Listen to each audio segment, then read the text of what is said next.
Okay, and we're back.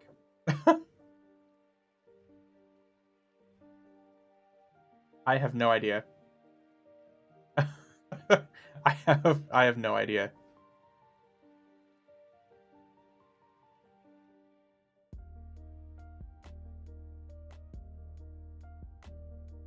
Yeah, I dinged so hard, I guess it broke the game.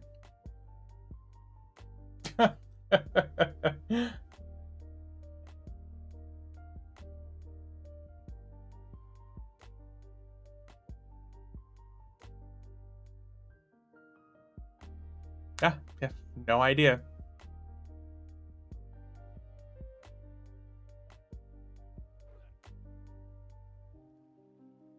Dude, it's gotta be something. There's still gotta be something wrong with the computer, I guess. I thought it was my CPU overheating and stuff like that, but we got that fixed, so that's not a problem. There's just something else. It's gotta be maybe something with the hard drive or something. Who knows? All right, I'm back, ominous.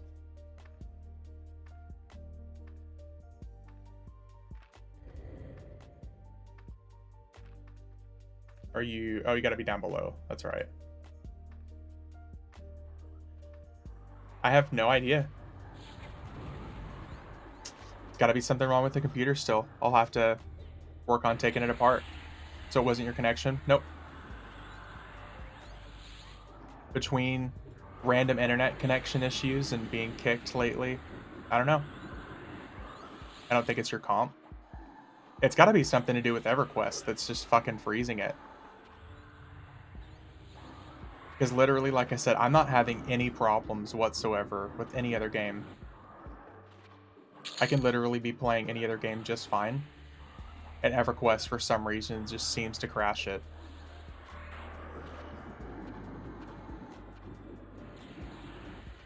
I'm getting lagged too. When anyone dings, you're just getting a hit harder. Yeah. There's got to be something wrong with, like, EverQuest in general.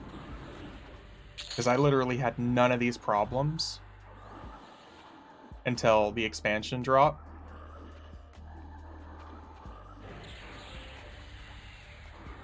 They could have fucked something up with the update. I'm sure they did. I'm sure it's whatever DirectX update.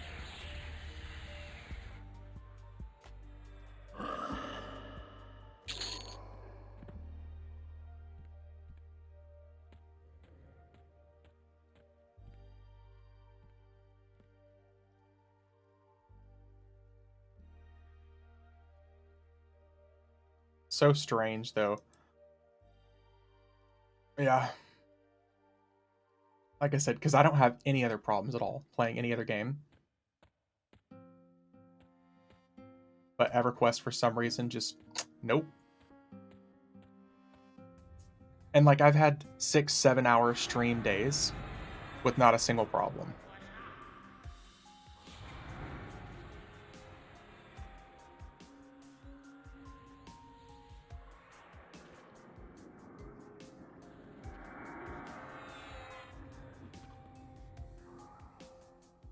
So who knows?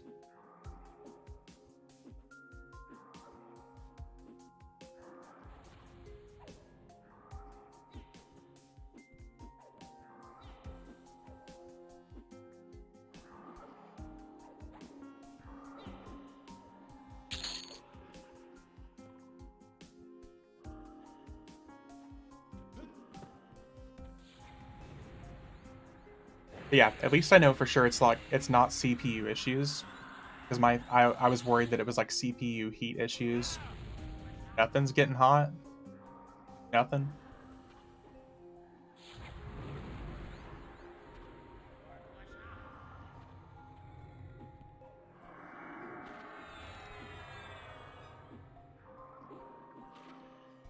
It is kind of entertaining to watch the issue with Antonio Spale kind of unravel. Because if you go to the forums, there's like this giant notification on there that says that like they're investigating issues with the server. I had trouble with the game. IT, what game? EverQuest. Oh, I see the problem. Yeah, it's old. Yeah. Yep. Here's the problem though. It can overload one core, but that's not happening to you. No.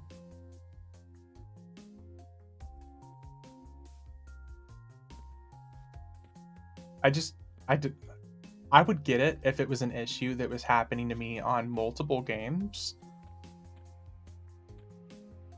but I can boot up other games and like really new intensive CPU, GPU intensive games. I can boot those up and have zero issues.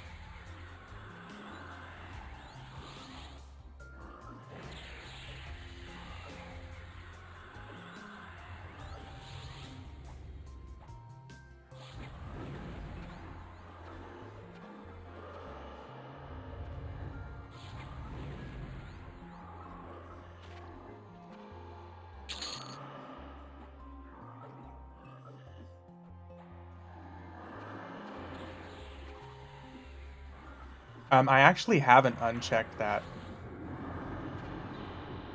I've been kind of curious to try that.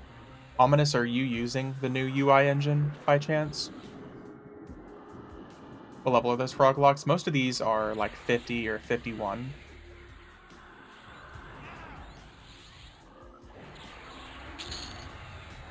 Uses too much resources? Oh. So, after we kill these two, Ominous, before you run off, I'm actually going to restart my game.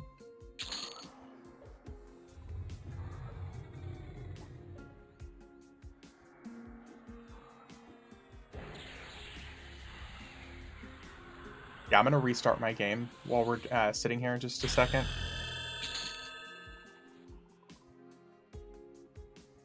And then, here, because I unchecked it, use new UI engine, yeah.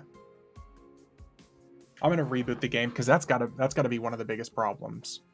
It's gotta have something to do with that new UI engine as well.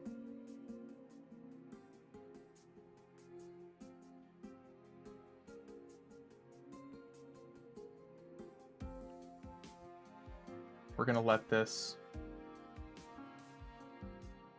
switch back real quick.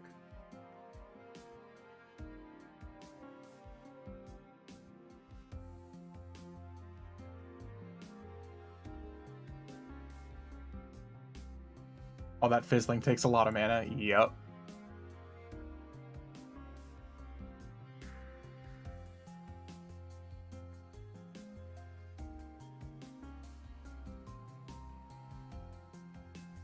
What are you doing to my eyes? Here. We're back now.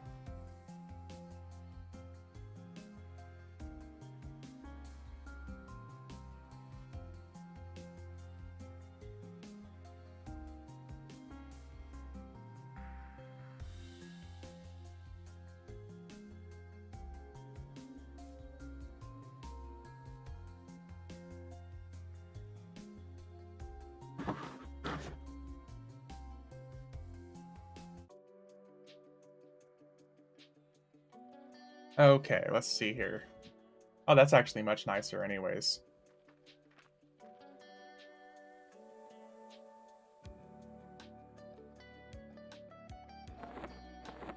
It's all nice and small and cozy looking.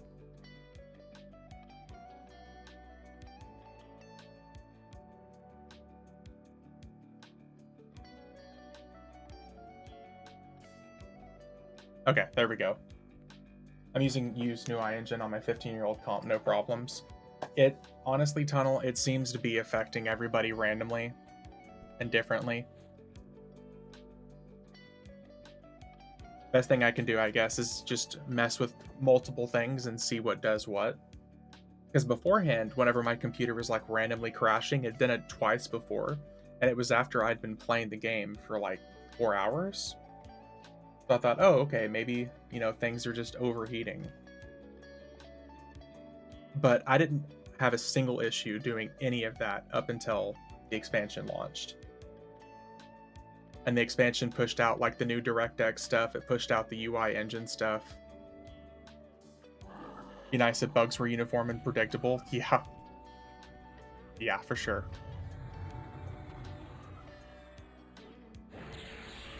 If only.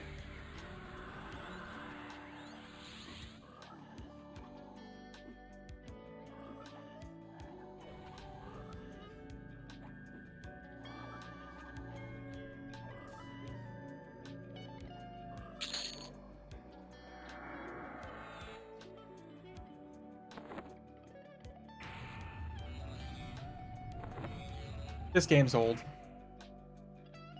Best thing I can really say.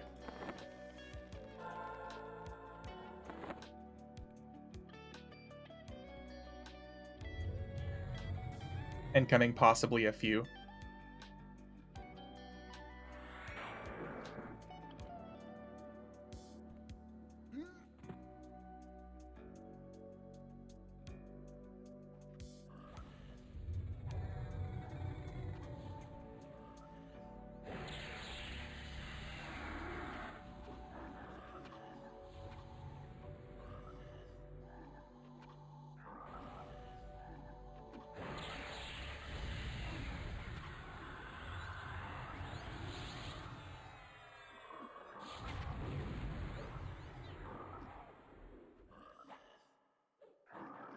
He is a SK.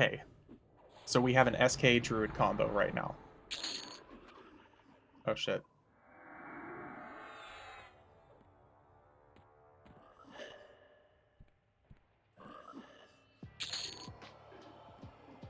Mr. Good Old trained his own shout out. Yep. Yet a mob is running. And what's funny, Grizzled, is both of us have Snare. We're so used to having so many enemies that we don't really even need to cast Snare.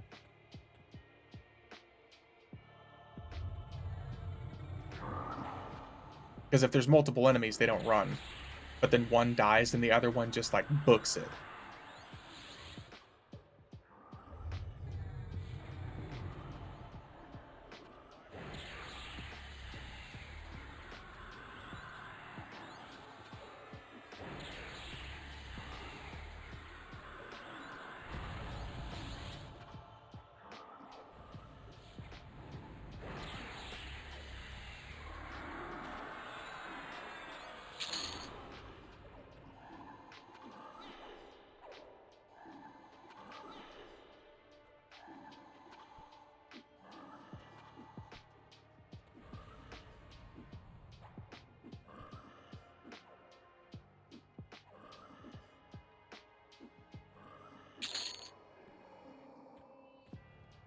Oh.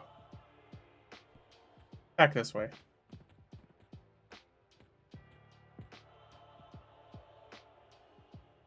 Light blues. Gonna need to go deeper in here in a second.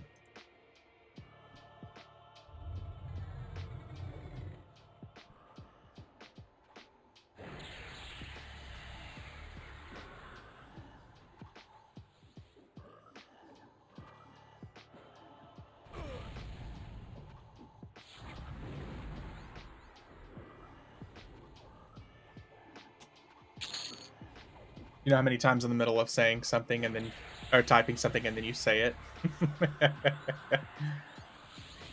I'm a genius. What kind of clickies can I get and use at level 60? Are we talking like beneficial item clickies or just like illusion clickies? Oh shit, he's really booking it.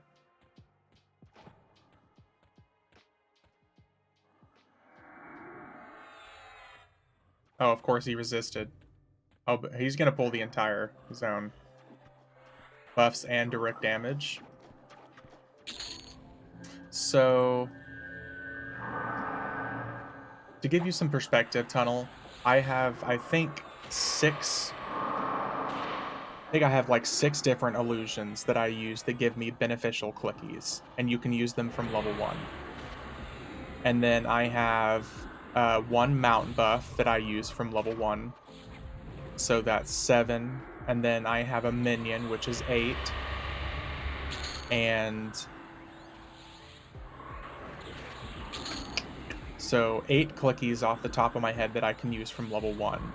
I get a 9th one whenever I hit over level 50, and I can use this belt buff, Spike Coat. It's the belt from Tunair.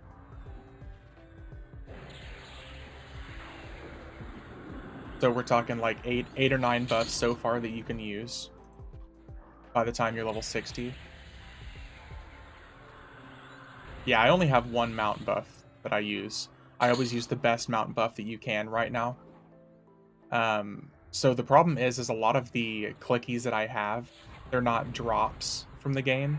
They're actually from the Daybreak cash store, and they're like random drops. Yeah, they're money, unfortunately.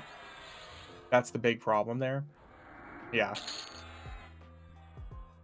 You can also get them from the bazaar if other people spent their money on those items. Because, like, say here, we have this Form of the Recluse. It turns you into a spider, but it's got a poison click effect on it. Where every 10 levels, if you click that buff back on, you get a higher level poison proc. Where I want to say by the time you're level 40, it can hit for up to 150 damage. And it stacks on top of all of your other weapon buffs.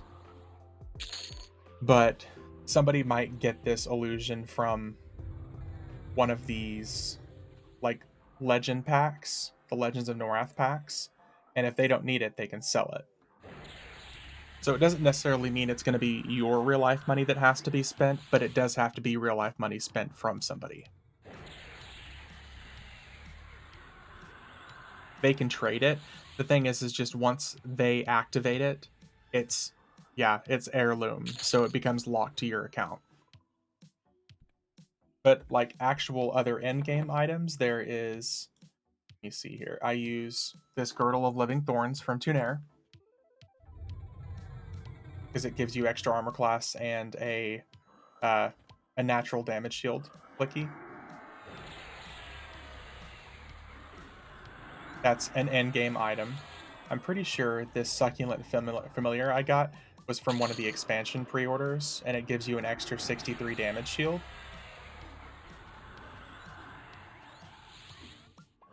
So that's another good clicky you can get.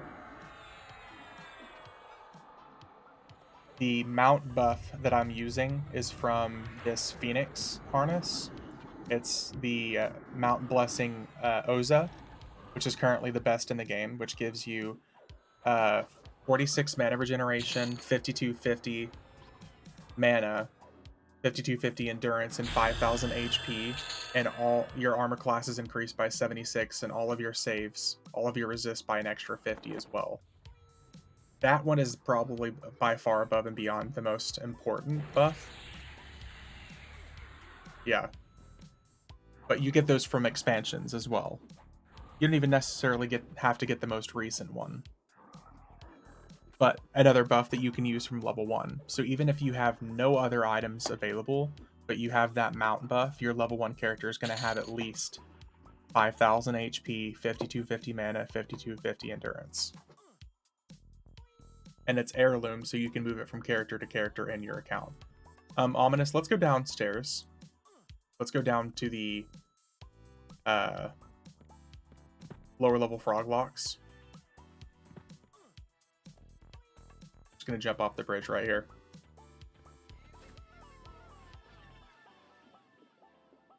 Oof. That level 7 swimming here.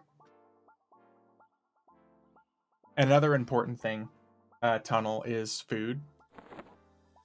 Like, food isn't already important in the game, but you can get really, really, really good food and HP, food and drink buffs. Like the 2 food items you can use from level 1 that I have, the total for both gets you over 2000 HP and 2000 mana.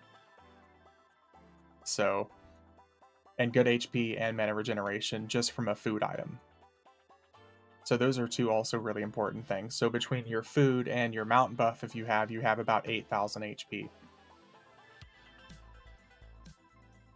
Just about.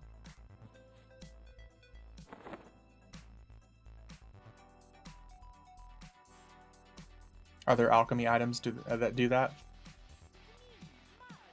Not that I'm aware of, Tunnel, but I could be wrong.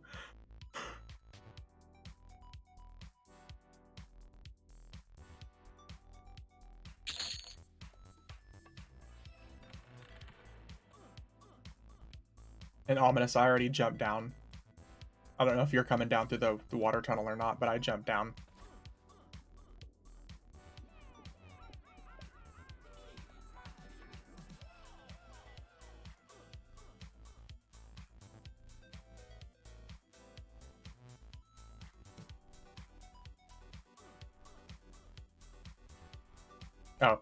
There you are. You took your own direction. I don't think I've ever come from that way before.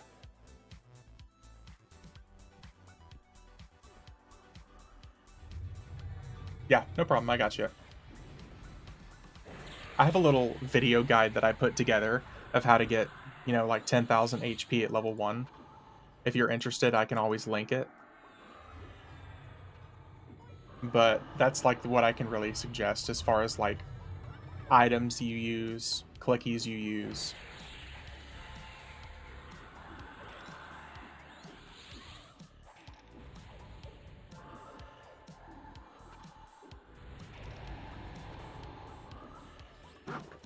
But these days you can easily get much higher than that.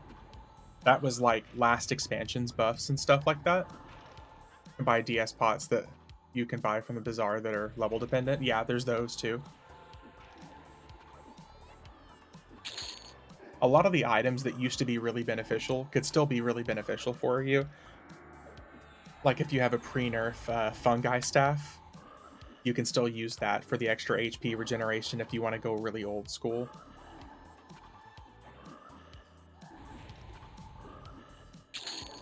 Throw up your link. I got you. Yeah, here.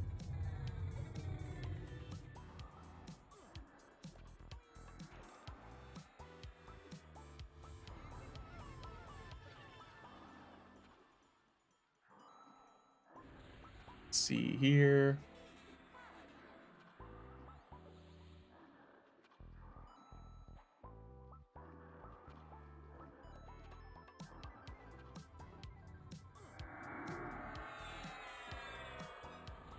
It is right here. Yeah, this was 10 months ago, so this was back in February. No worries.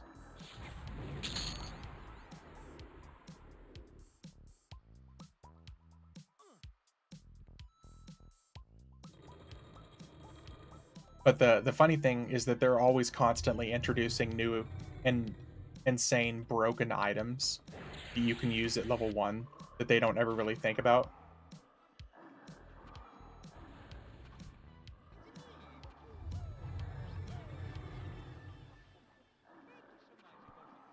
Like there's axes you can use for berserkers that are level like 118. You can use those on a level 1 character and they have 3,000 HP on them and like 320 damage. It lets a level 1 character throw and hit for like 400 damage. So berserkers can have like 15,000 HP at level 1. Just about.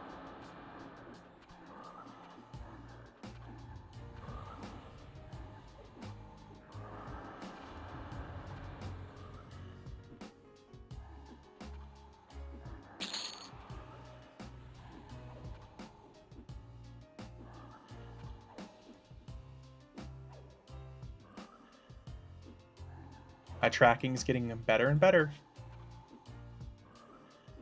Looks like the role-playing dwarf left the area too. Want to max my shaman first?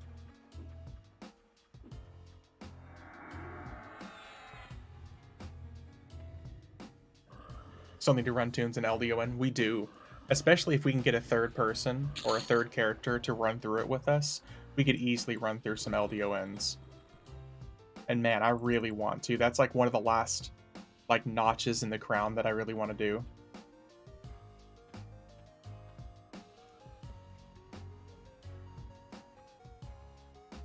It shows you stuck in the ground on my screen.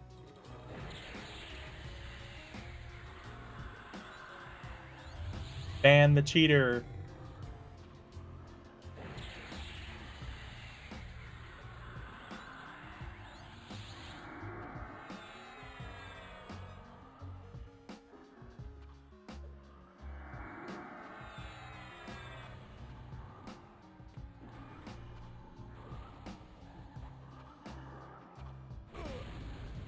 Hey, what's up, Pixel? Is it Nagy and Seb? Nagafin is in Soul B. We would run into Trakanon if we go far enough down. He's the level 65, like, decaying necromancer dragon.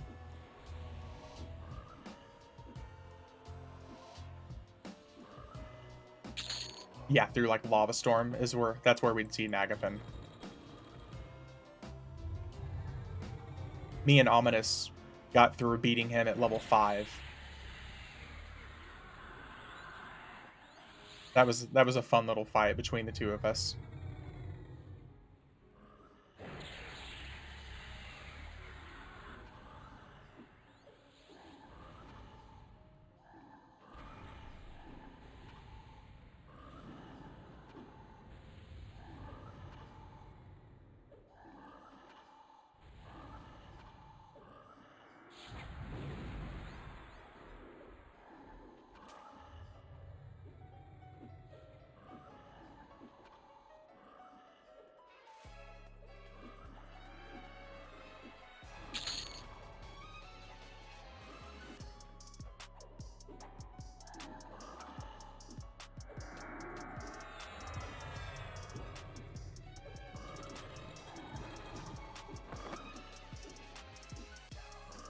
So tired, but had a ton of fun. Ate so much food. Hell yeah, man.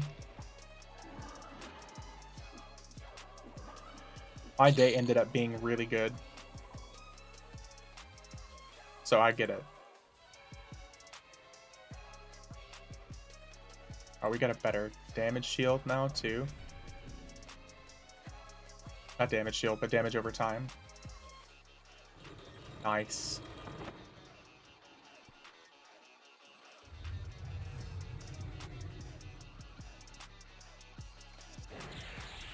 ER was still insane today. Man, post-holidays, I can imagine.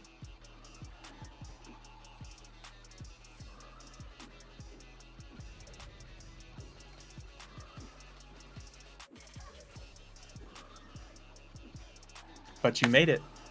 Another day, another dollar.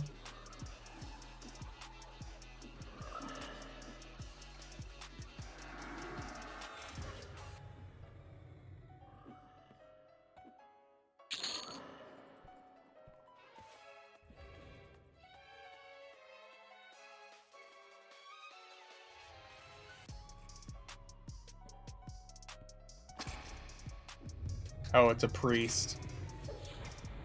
Left at 7 p.m. We were still over 100 patients. Noted. Oh my god, dude. Hardcore. Hope you were digging the pics I was sharing to Discord. Yeah, man, that was cool. Just wait till tomorrow to ask how his booty hole's doing. Today, it's just going to be like every other Thursday for me. Raw and plowed through. What can I say? My job does me dirty. Yeah, Pixel, it looked like you were having a good time. Don't suppose you could nutshell what personas are? Yes, so personas are exactly what shrouds used to be. It's a way to make your character be something different, but use the same characters. It's the same character, but basically you can start over again as that same character on a different class race combo. It's as simple as that. You share the inventory, you share the stats, not the stats, the achievements, the inventory, the keys, the flags. But my rogue, I just started him over as a Draken Druid. And whenever I want to, I can click right back to my other character, and I'll be a level 125 rogue again. So you hot swap classes? Yes. Tomorrow is my last day of work for a bit. Thank goodness. I plan on playing some EQ again. Hell yeah, geezer. You can come join us sometime, man. Yeah, telling you basically hot swap classes.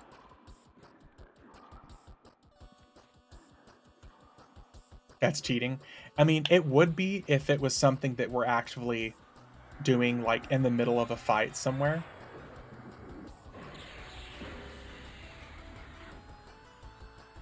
But, yeah, it would be one thing if it actively, like, we were... Oh, shit. If we were actively, like, in the middle of a fight somewhere, but to really swap classes, you have to be in a fast camp zone out of combat. So, like, Plane of Knowledge, Pelethin, Freeport, any of those starting cities where you can fast camp is where you can switch. That's my jam.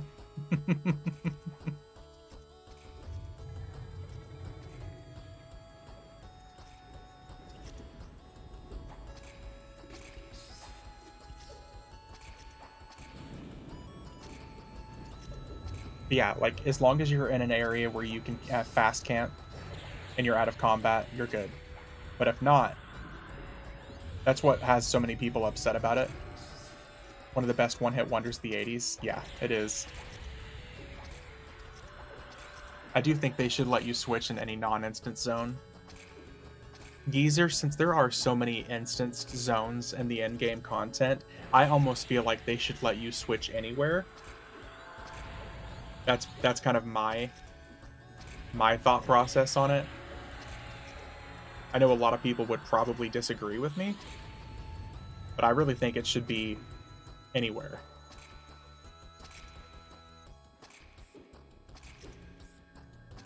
But I think a caveat of it is you should get a debuff, kind of like a res sickness, whenever you do switch it if it's in a non-fast camp zone. Like, you can do it, but you're going to be penalized for a couple of minutes. I went looking through the map yesterday. Damn, I lost too many zones added now. Oh, there's so many zones, man. And a lot of zones have different versions of it, too. Because, like, you'll see, like, a lot of the instance missions and stuff like that now are all different little variations of static zones.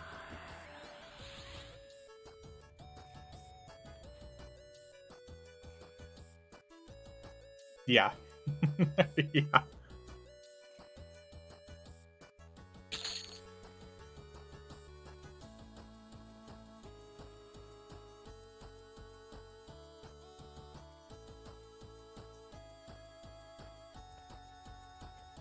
Is our king up by chance? Damn it, he's not up. Oh, well, that's what happened to our dwarf buddy that was role playing and shout.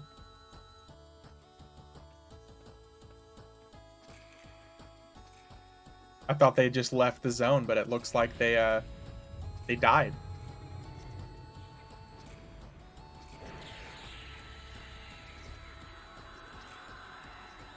We have 3 healers right here, so this might get kind of toasty. I'm trying to dot them all. Check out what I just linked in Guild. Yeah, I have that on my rogue. It's good stuff, man. Did you just get that?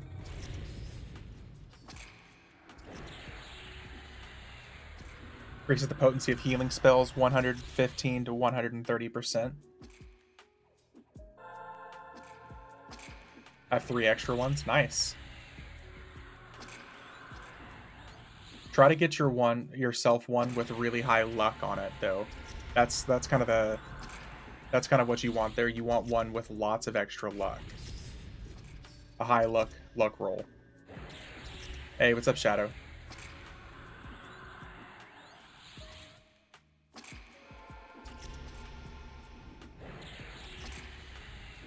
This is gonna hurt, because these are healing. Probably figured out the issue with my hotbar. I didn't realize you were having issues with your hotbar.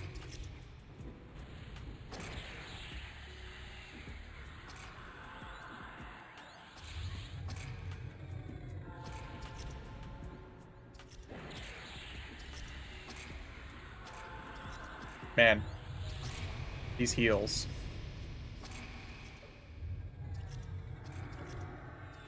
And the only stun that I have that I can cast is an outside only spell.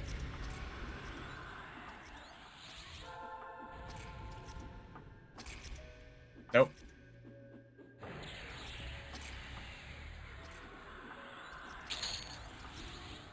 There we go, we can just nuke him to death. That's fine too.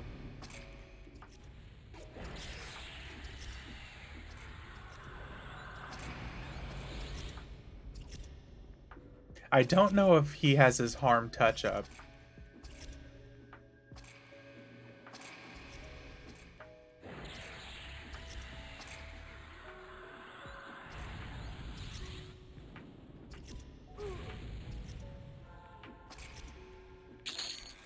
There we go. We're down to 1 healer now. Link to your Druid chest piece. Nice. That's pretty good. Nature's Will increases the damage of your next 19 instant direct damage spells by 9883, or healing of your next 24 instant healing spells. That's really good.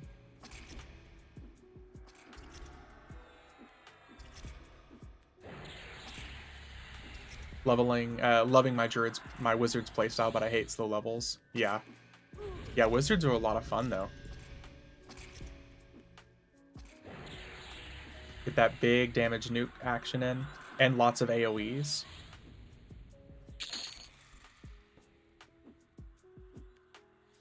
I want to say I think Ominous did harm touch one of them. That's probably why it went from like 100 to dead. Yeah, that's a good chess piece, man. I gotta get my Druid one of those too. I did? Gotcha.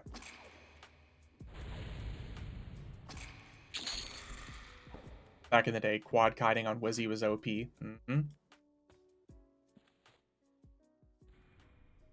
Yeah, it does look pretty nice.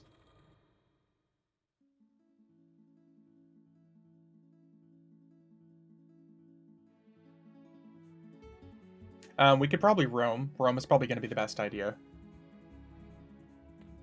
Realize I need a guild invite, and a few buffs would be appreciated when you get the chance. I don't have any of my characters online right now. But if there's anybody else here that's in POK that could do that, that'd be cool.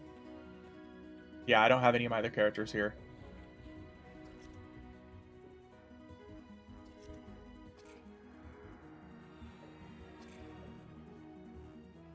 I'm just medding for a second.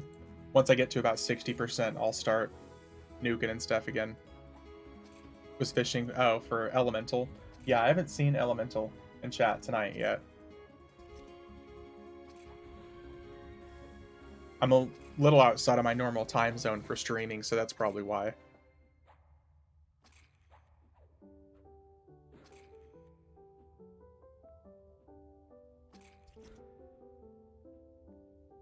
Okay.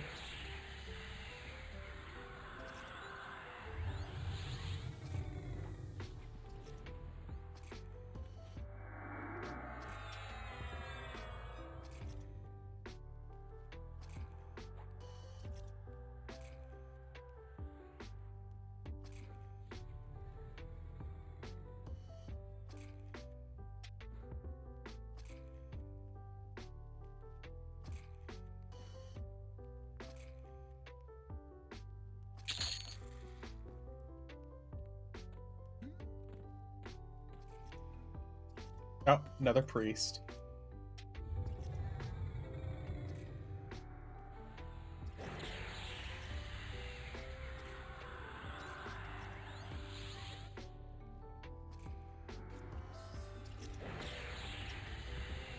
This is why I miss stunners so much sometimes.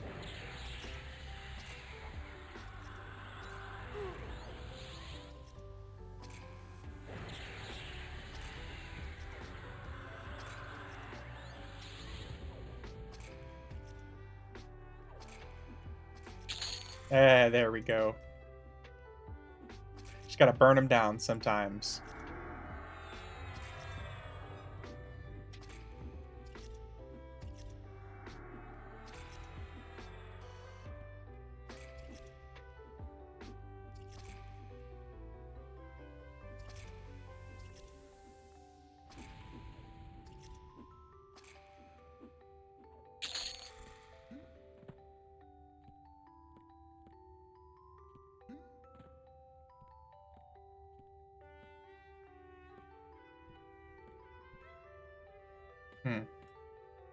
Oh, a priest and an adept and a priest. Man, we're getting lucky with the healers tonight, dude.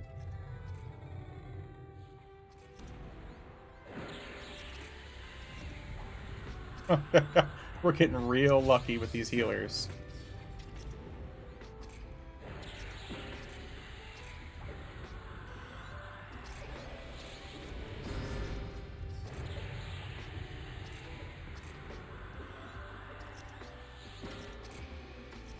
Oh, stop stunning me. Come on.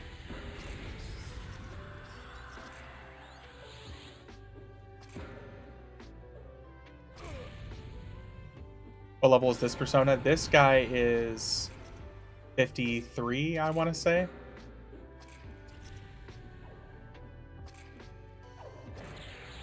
You should have a lot of them. Yeah, we've been grinding a lot. Since the expansion dropped, we've been hitting persona leveling a lot, dude.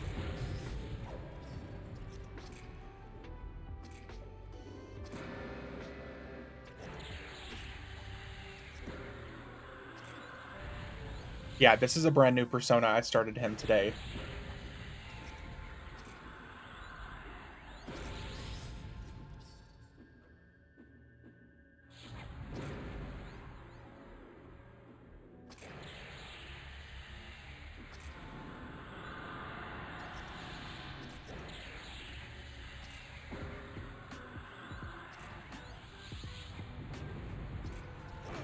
Man, these heals. It's just one right after another. Alright, Tunnel, have a good night, man. Thanks for stopping by.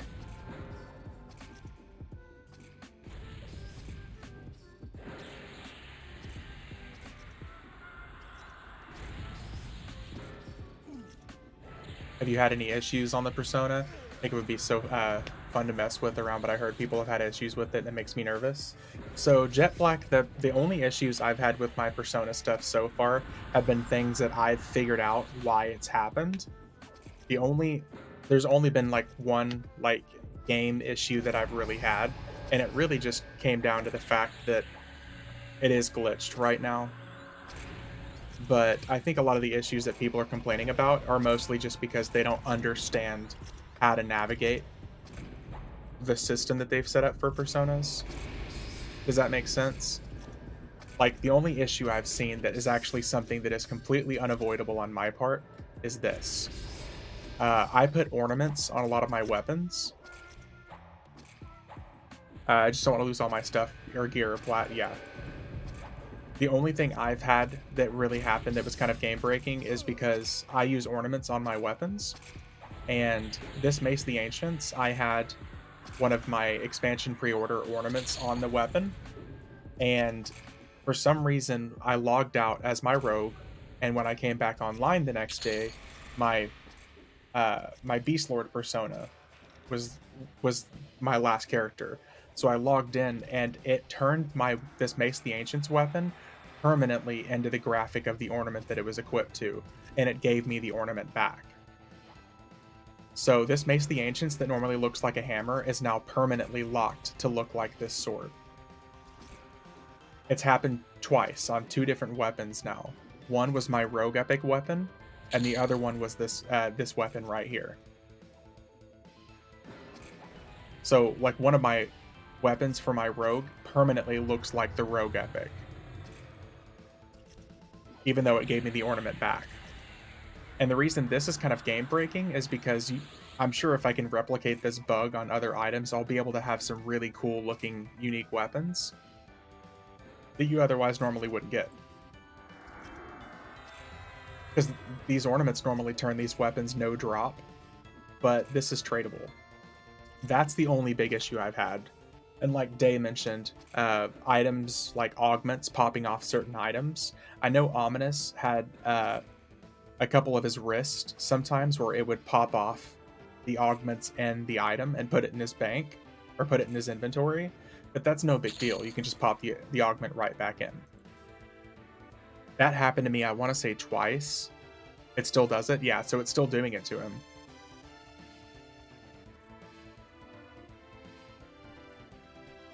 It's annoying, obviously, yes.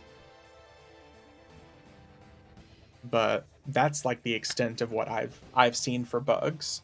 The people who were reporting like plat loss and item loss and stuff like that, I have not had that happen. So I don't know if they're just incredibly lucky. Yeah, Augs popping out doesn't seem horribly bad. Yeah. For me, as long as once I've switched personas and I've hit like save spell set, or if I switch to my main character and then log out for the end of the night, I'm usually okay. Knock on wood. I haven't had any issues other than that yet, but I have 1, 2, 3, 4, 5, 6, 7. I have 7 personas now. So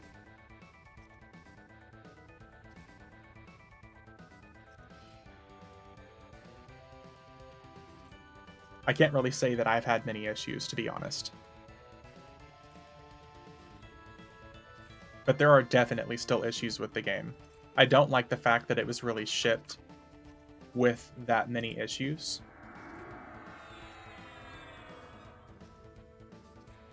But could it have been worse? Yeah. Yeah.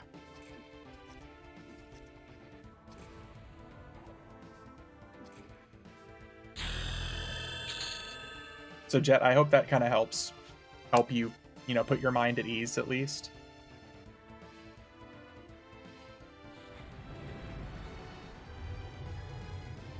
Awesome. Like I said, I know there are going to be people who probably had some really groundbreaking issues, but I don't know what their set of circumstances were that set them up for a situation like that.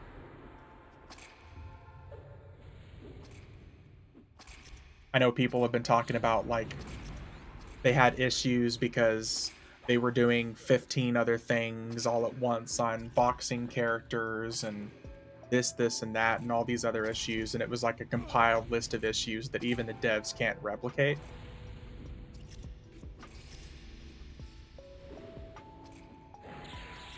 So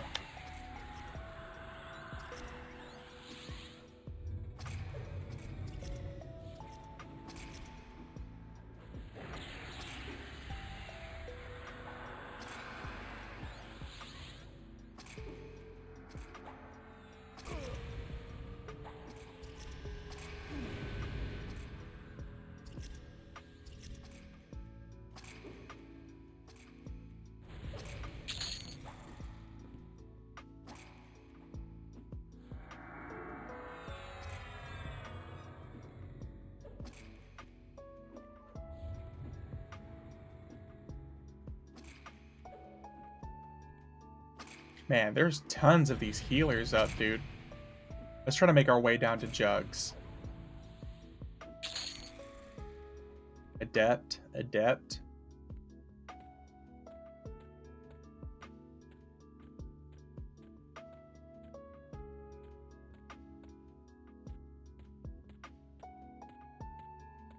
Here we go. Everyone loves some Jugs. They don't heal.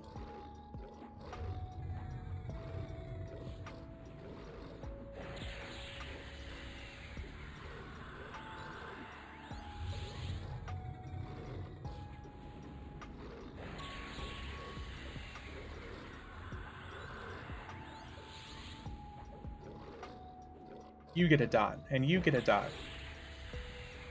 You all get a dot.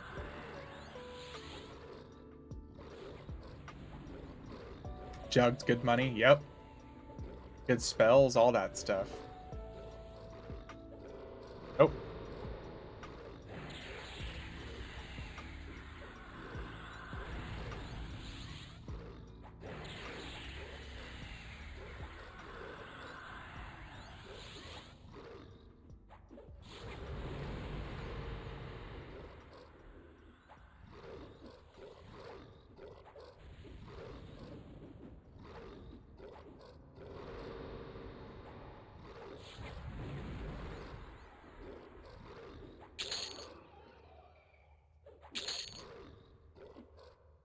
And good EXP, apparently.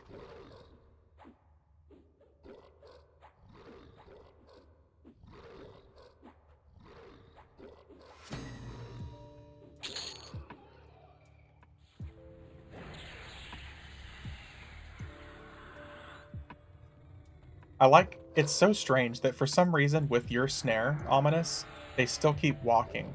But whenever I snare them, they actually stop. It's got to be... I don't know what the difference is between the two snares, but... Like, ideally, yours does better, because, like, yours actually does damage. If you want to pull to out here, that way we can go back and forth.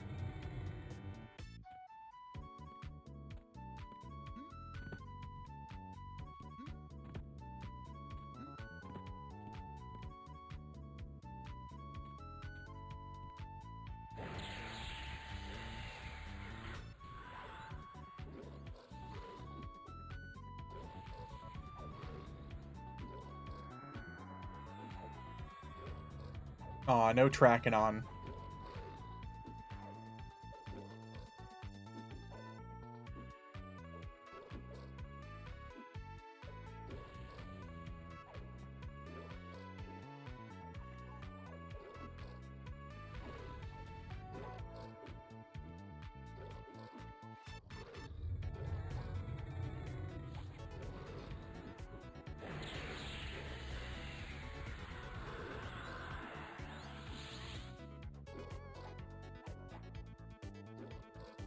I think I'm gonna load up a better direct damage nuke here.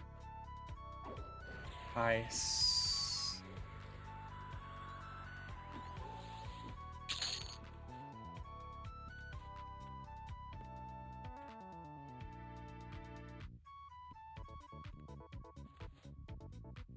What's nice is I can finally sit down and med for a second. Oh, you brought lots of friends.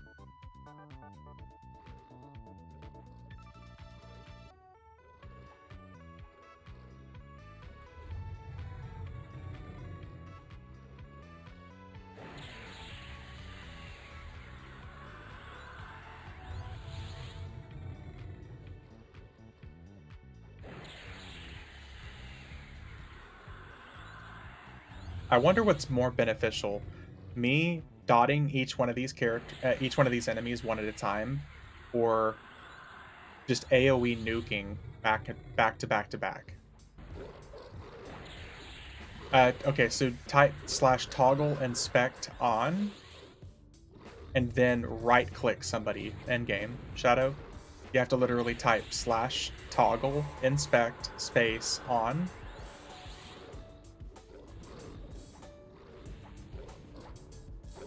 And then right click that person.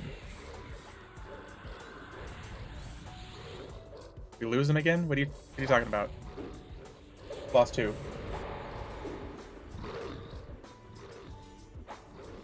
So when you crashed last time, did you have other accounts up also? That time, no, geezer. Beforehand, every other time that I had crashed, I had a second character up in the background, or a third character. But that time, no. And it had always been after like 4 hours of gameplay.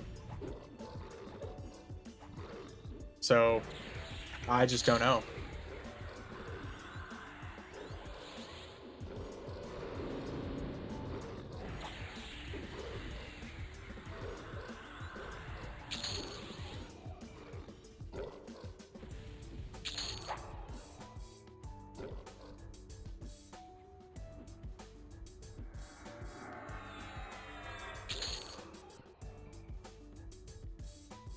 Not sure you saw my text, but I could have sworn last time you happened when you dinged. Yeah.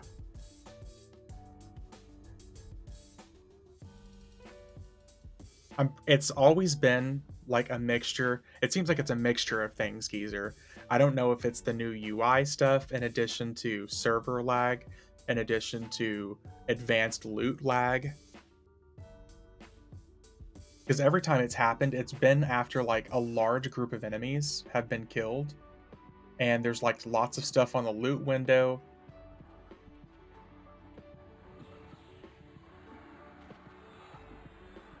So, and it was whenever I dinged as well. And even Ominous said that, like, he's getting server lag as well. The SK crashed overnight last night around 4 a.m. It was just him. Yeah. I just know that they're having a fuck ton of issues. And I don't have any computer issues on anything except for when I'm playing EverQuest and when I'm streaming it. So I don't know if it's just a compiled list of things that happens that makes it happen.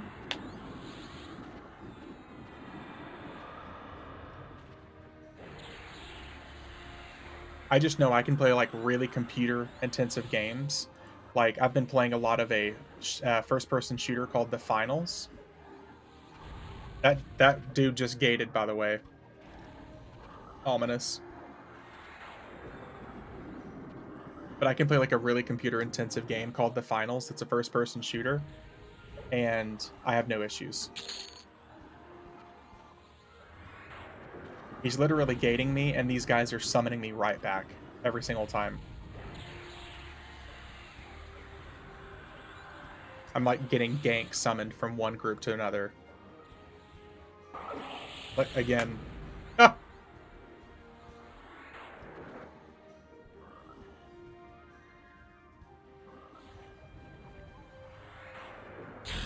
There he is. Oh, he summoned me again.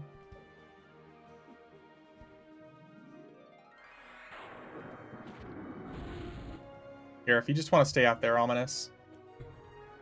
If I can get out there. Okay. Now we can't get out. Yeah, since we're both in here, we can't get out. Unless maybe... There we go. They can open it, but we can't.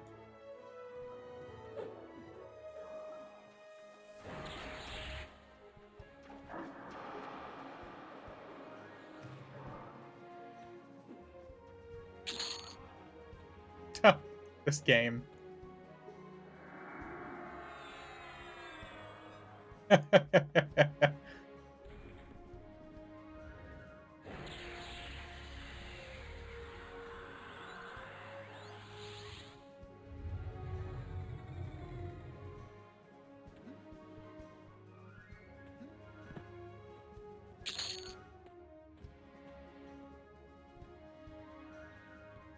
SK's max AA. Nice. That's gotta feel good.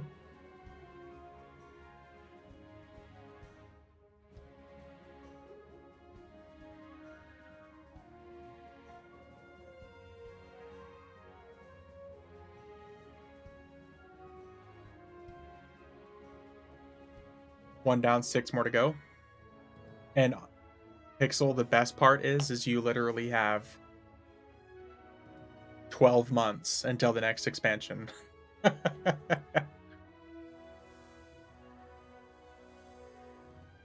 Oh, shit. Let me open the door back up.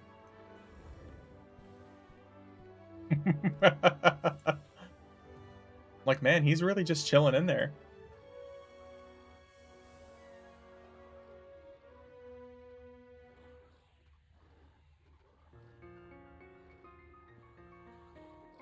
And I'm sure I'll be helping people along the way. Yeah, buddy.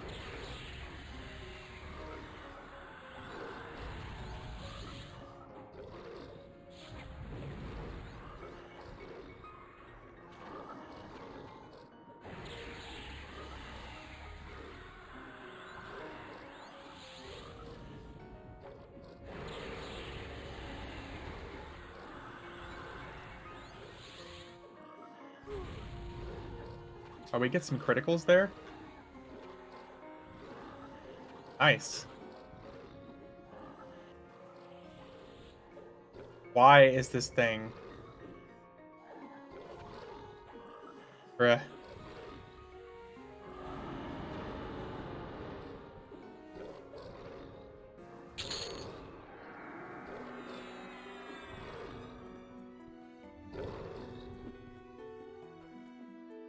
These runners, man.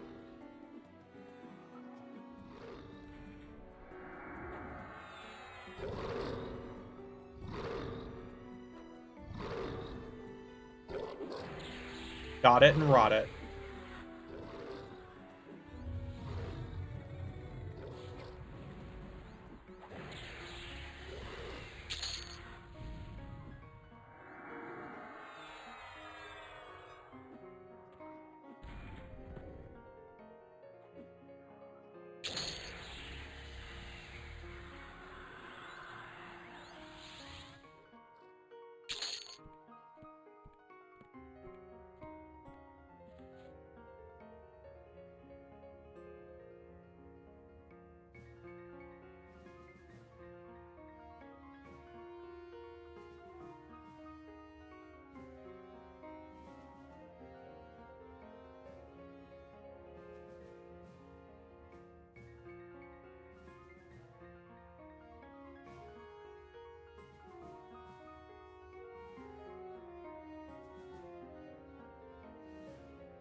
Oh, that's a nice little train.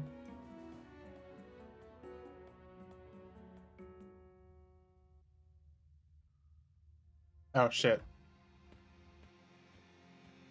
Keep forgetting I gotta come open the door.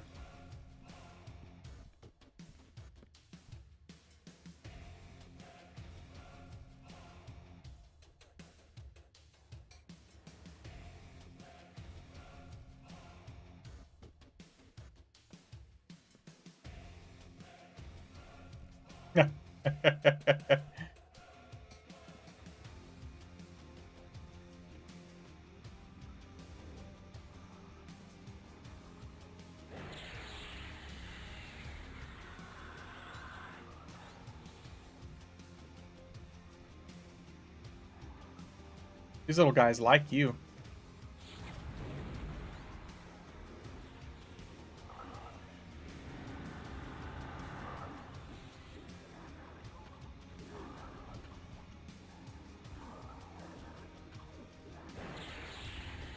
And now they like me.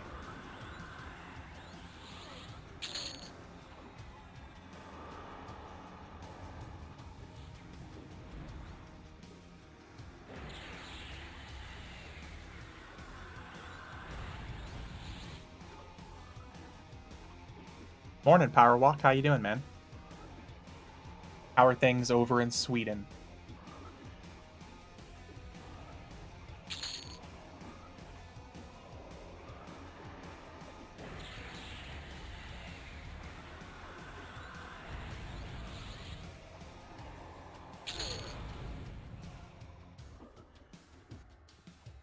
Cold, I bet. Yeah. Oh, we got repops here, too. Things in Sweden are cold, dark, and snowy, and early as fuck. Just another day in paradise. Called it. You did call it, geezer. You did.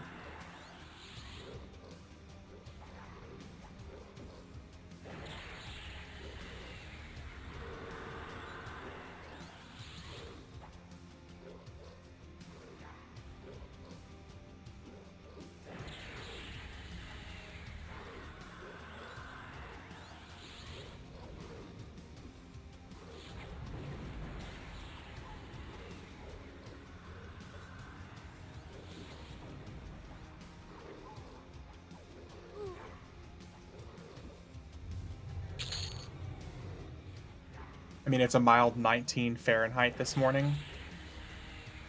I think they call that a titty bit nipply. To be 100% honest with you. I think that's probably the better term. Mild is really, really, you know, that's an easy, too easy way of describing it.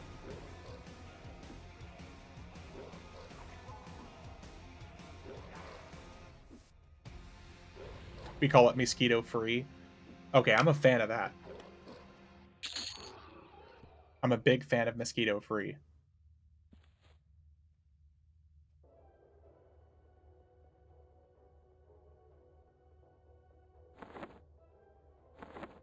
My next goal is to clear out these damn bags. But it's just called Migfrit. Am I saying that right? Migfrit?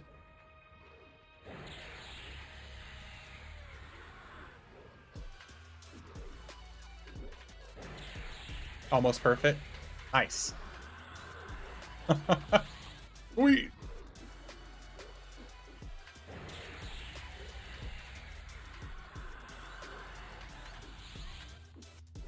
You say that and it makes me feel like I'm like summoning a character from like Final Fantasy Ifrit or something like that.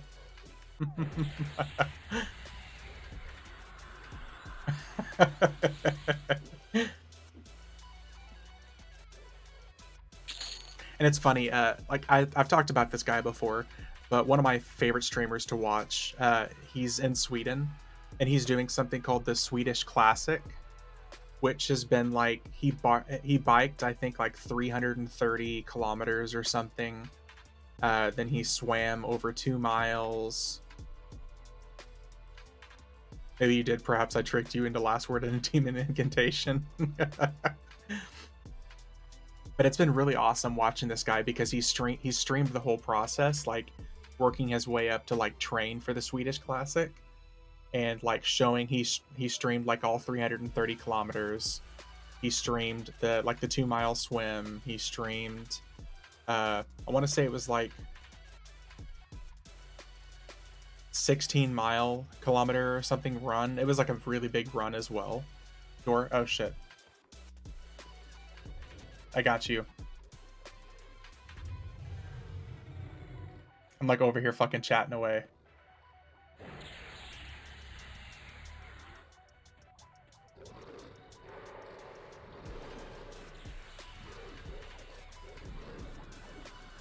Moral of the story, what I was meaning is y'all's country is fucking beautiful. Getting to see all the areas that he went to for that Swedish Classic. Massive.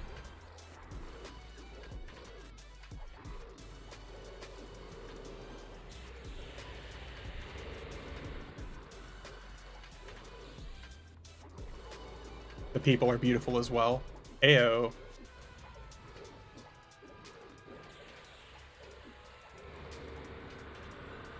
As far as scenery goes, we got nothing on Norway.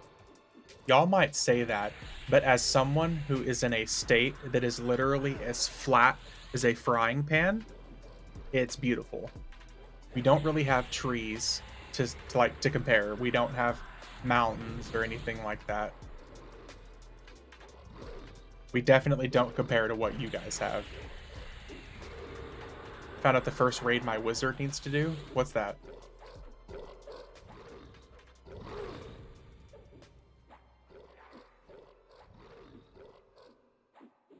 You've piqued my interest when you say raid.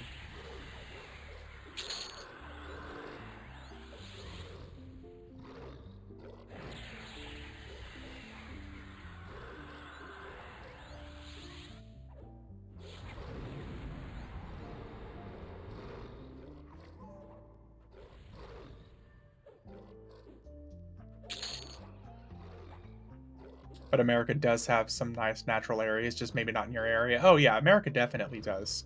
It's 100% just not in my area.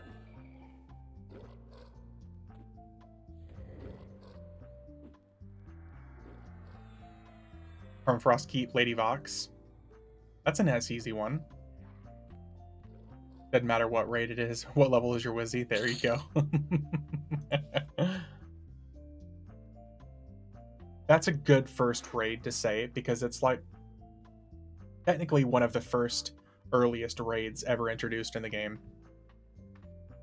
Ice Comet, you can get all those spells from the Planet Knowledge vendor, I'm pretty sure. Pacific Northwest is lovely. You can just say it like this, man. You like Twilight, you like the Twilight area. There's no shame.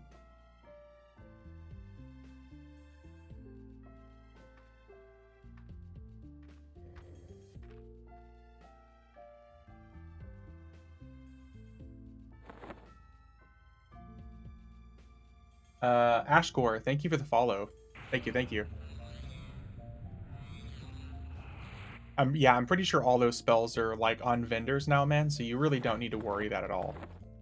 Like all of those spells that you're talking about, once upon a time, the only way you could get them was through raids or through research, but that's not the case anymore.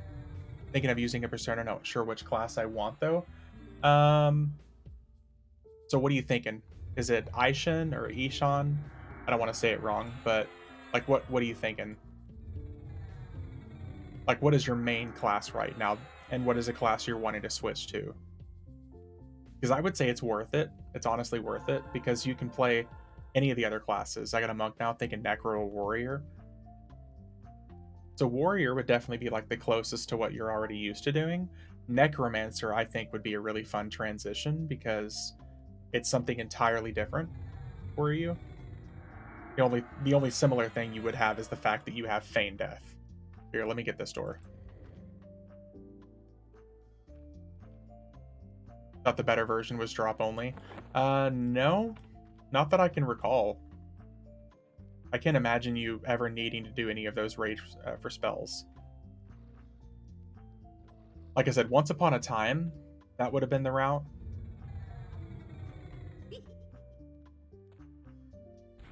Yeah, the FD is like the only thing that you would say is similar to a monk in that case.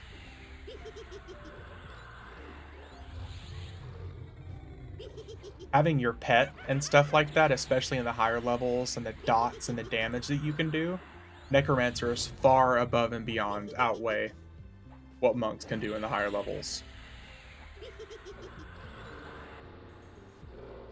And Necro can solo way easier. Yeah, solo, molo, any of that stuff. They can do that way easier. So if you're just looking for a little bit of variety, I would say like Necro would be really cool, especially if you've never played it before.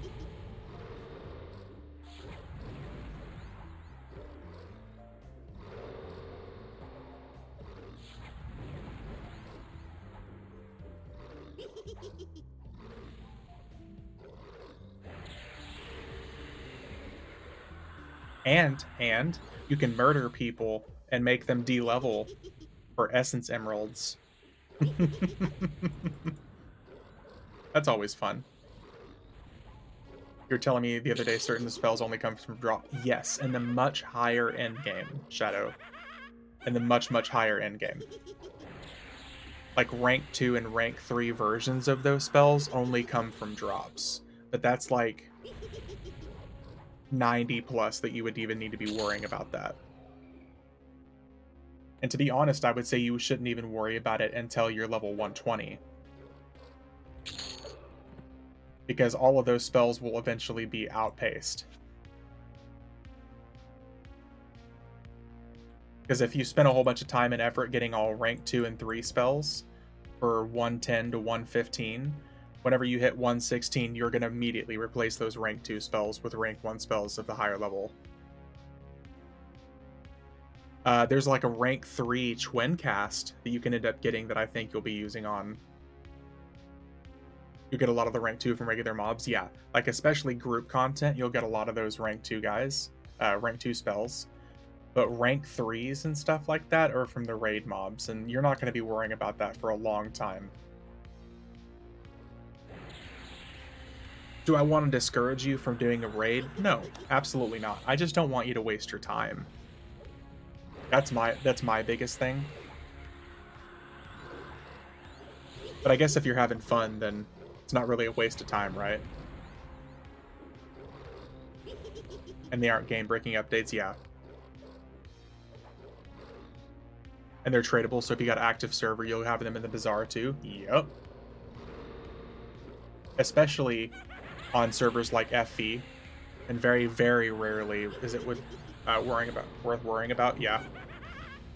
We're talking like rank 2 and rank 3. Most of the time, we're only going to be giving you like maybe a 5 or 10% upgrade. From my understanding, they're most of the time only a slight upgrade.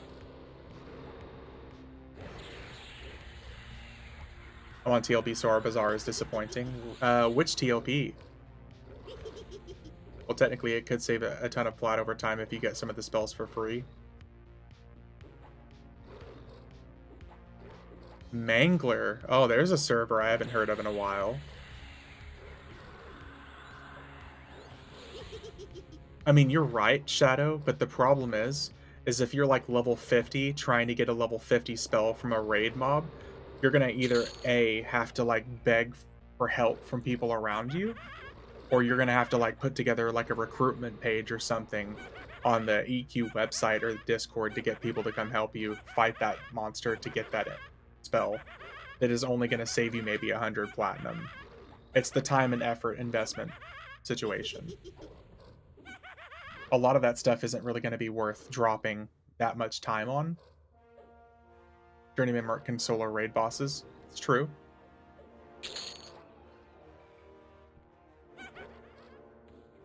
If you don't raid, you don't worry about the rank 3. You buy rank 1 off the vendor. If rank 2 drop, great. If not, no one will care. Yep.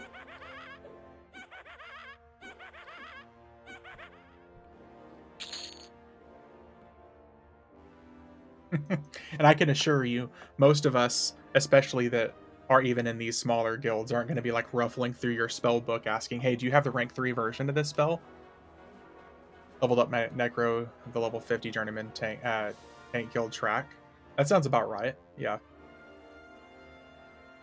You just have to have enough characters together to get the instance or hope that you find them up. If you are a Pokemon type spell collector, gotta have them all. True. True and real. It was an open world at the time, yeah. So Mangler, what expansion are you guys up to on Mangler? You guys are probably up, if not all of the expansions, you're probably pretty close up to like what, 120? Burning Lands? Okay, so 110, right? No, 105.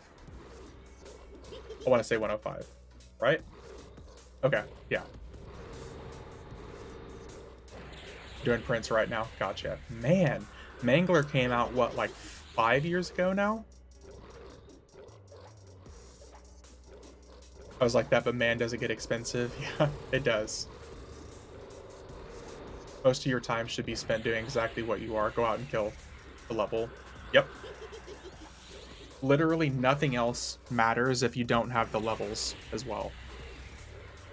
Because think of it like this, Shadow. The higher level you get, if you do end up wanting to join a raid guild, most of the raid guilds are going to require you to either be at max or close to it.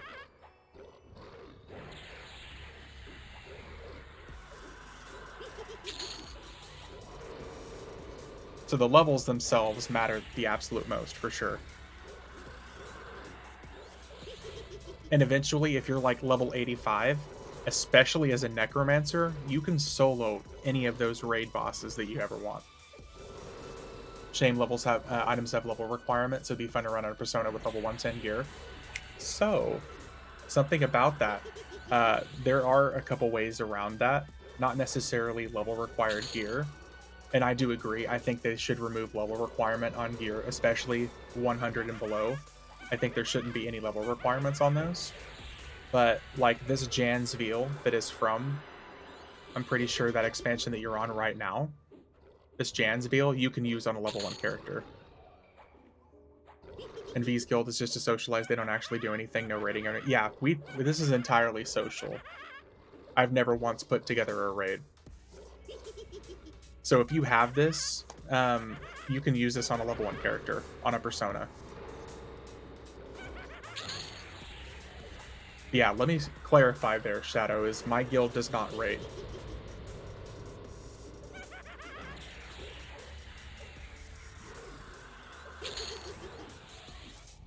Hey, Jet Black, thanks for the follow.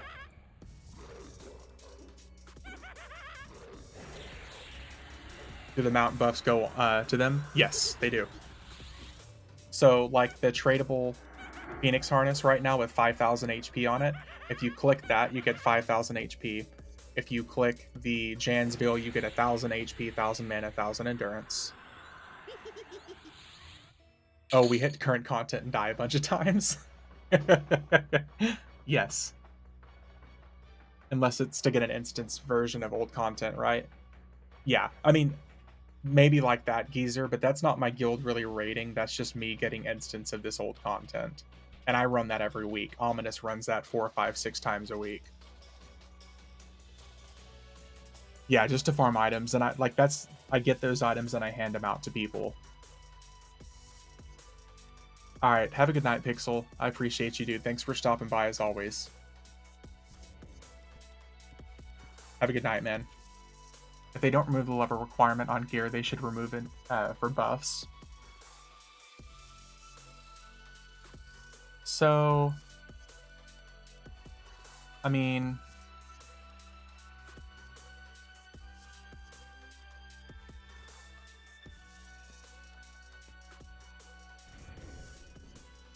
I'm of the idea that like I like the fact that obviously those buffs and everything work on level 1 characters, and I really don't want them to change it. I think that's another reason that they haven't changed it yet is because they know that people use it and they want people who aren't at the end game to have a reason to buy the new content. Think of it like this. If the expansion literally didn't give you a single item that you could use below max level, only 1% of the player base would buy it.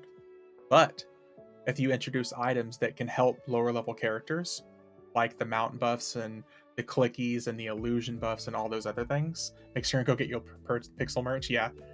But if you introduce those items that can be used on lower level characters, then people are going to buy it. They're going to fucking open? There we go. I was clicking that for like 30 seconds. Oh, they don't like you, man. They're summoning you.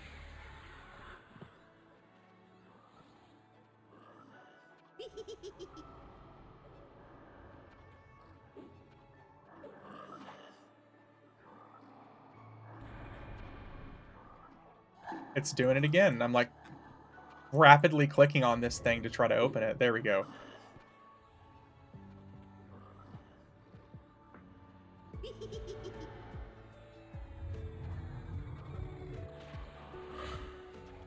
Oh boy.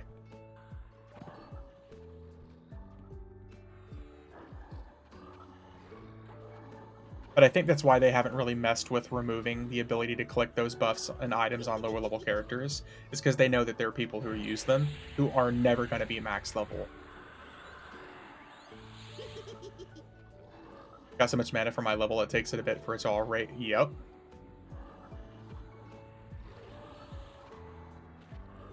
That's a good problem to have, Shadow. That's why you're going to have to utilize out of combat mana regeneration more than anything. Because regardless of how much extra mana and HP you have, you're always going to get like 5%, 5 or 6% per tick once you're out of combat.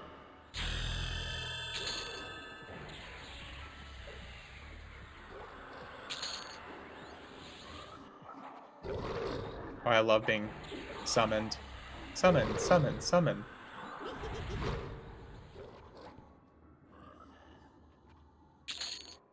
See, I got the lag again when you dinged. Yep. And this thing just gated and pulled me right to it.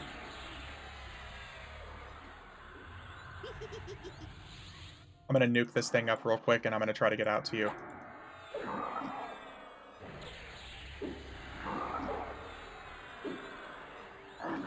I hate when these things gate like this.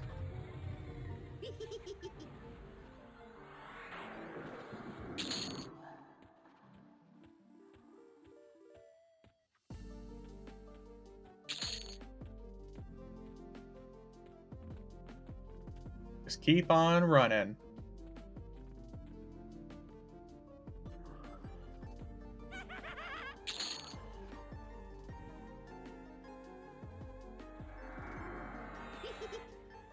Yeah, that was a nice little pain train.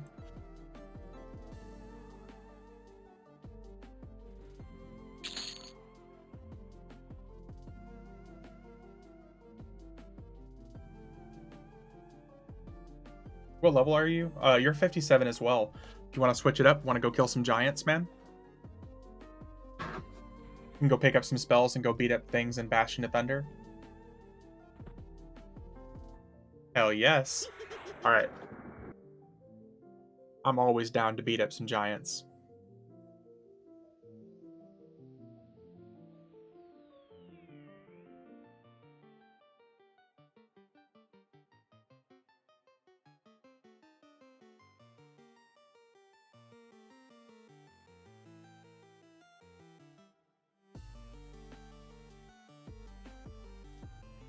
Man, I can't wait to clear up some of these damn bags, though, for sure.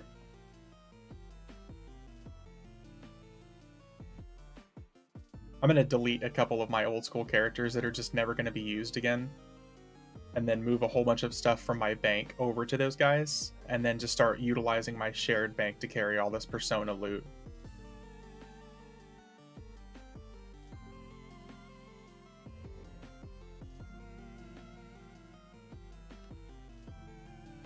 See here. I think we got up to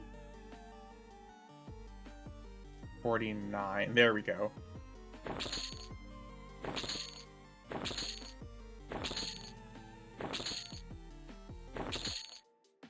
what level would I need to be in order to get EXP from you guys from levels.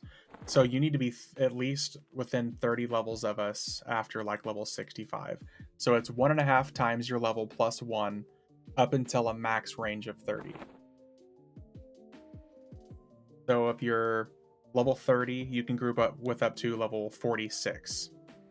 You can level all classes on one tune now? Yes. As long as you have the available persona slots, yes, you can.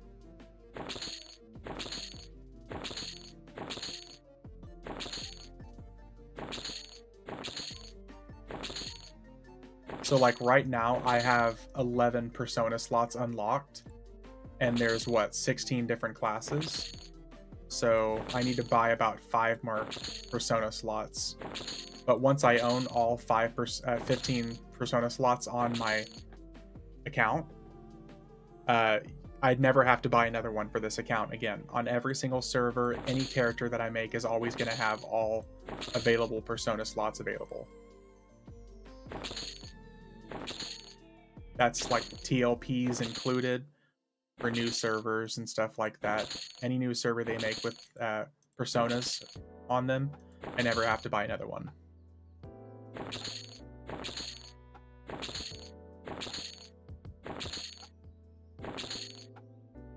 My Vashir can be any class? No. Whenever you make a new persona, you also have to pick a new race.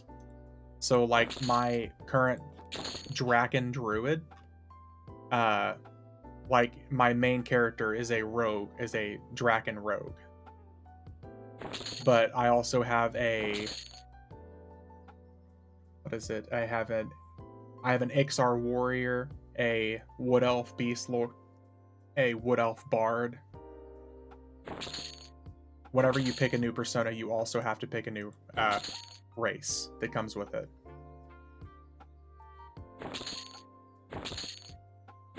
So like whenever you click to make a persona, it's going to put you in the character select screen and basically let you pick a race for that available class. So it's not unlocked any class, any race combo stuff, unfortunately.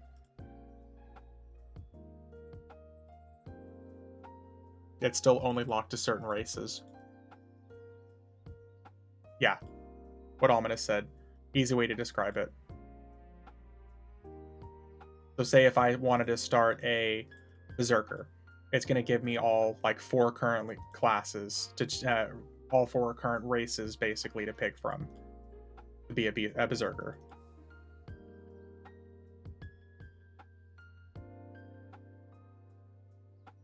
The only problem is inventory space is a major problem, especially if you have multiple personas. What are the benefits? It's mostly just another way to deepen your ability to play the same character. If you have no interest in essentially in leveling another class, then it's not really going to benefit you to do a persona. There's not like any intrinsic EXP benefits or anything like that. It literally just comes down to it has to be something that you're already wanting to do, as far as like whether you're picking between making a new class or making a new character for a new class or something. It does yeah, that's true. That's also very true, yeah. So like the planes of power flagging, which is known for being convoluted and ridiculous, you don't have to redo that, basically. So like this character that I'm flagged for all the levels of Power of Frozen Shadow, Planes of Power, any of the old heroic AAs and stuff like that, Miramite Proving Grounds, all that stuff, I don't have to do that again if I'm just leveling a persona. Let's see here.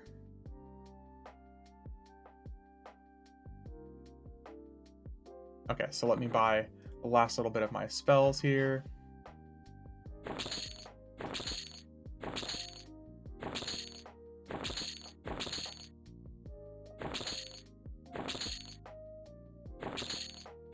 If you loot something that's no drop for another class like an epic piece, boom, you have it. Yep. all of that. And you can also get all the epics now. All the epics have been moved to their own lore group. So if you want to have one character that is max level on all personas and each epic for each of the personas for the different classes, you can do that. Which, for me, as somebody who is a collector, I think that's phenomenal. I'm really excited to go through and do all the epics. Okay, I got up to level 60. And I'm going to head to BOT. Well, hello there, Day.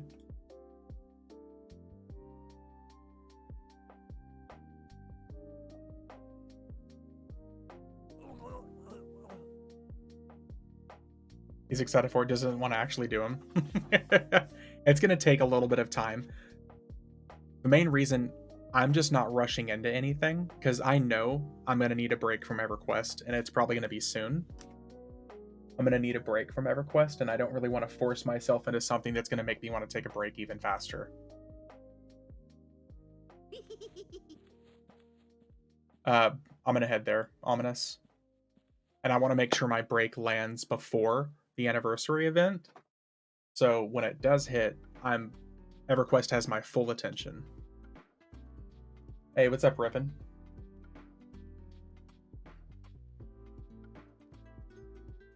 I think you're cool and pretty. Thank you. I like to be pretty.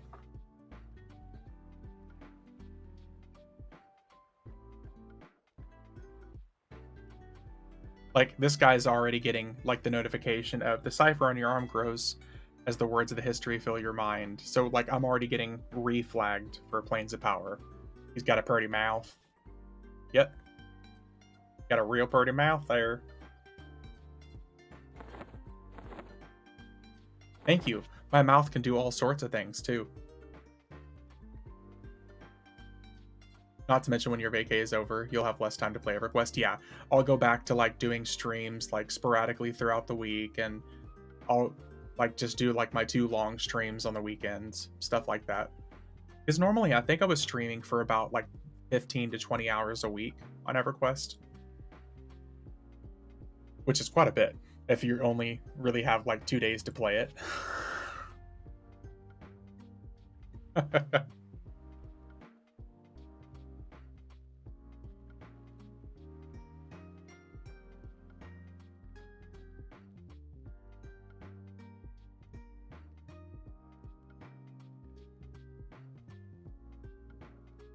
And this week made that look like child's play. Yeah, I've streamed a lot. Even with me not doing, like, the 12 or 24-hour stream like I talked about, I have streamed a lot.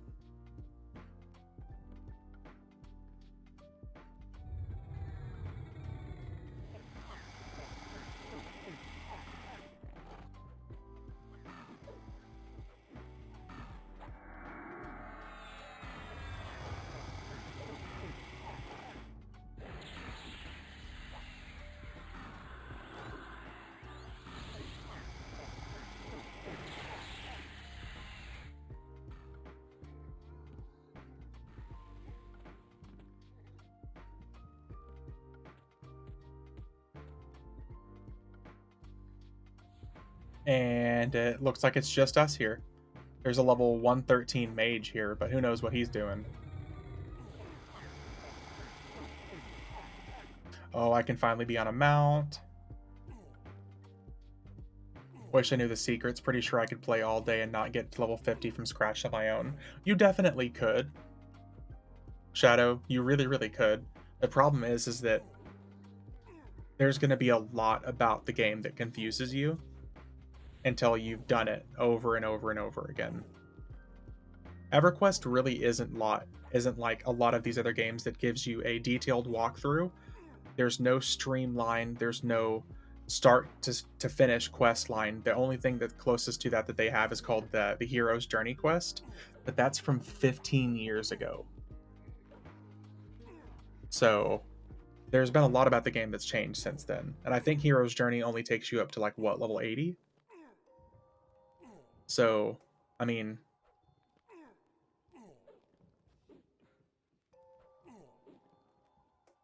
Level 90? Okay, level 90, yeah.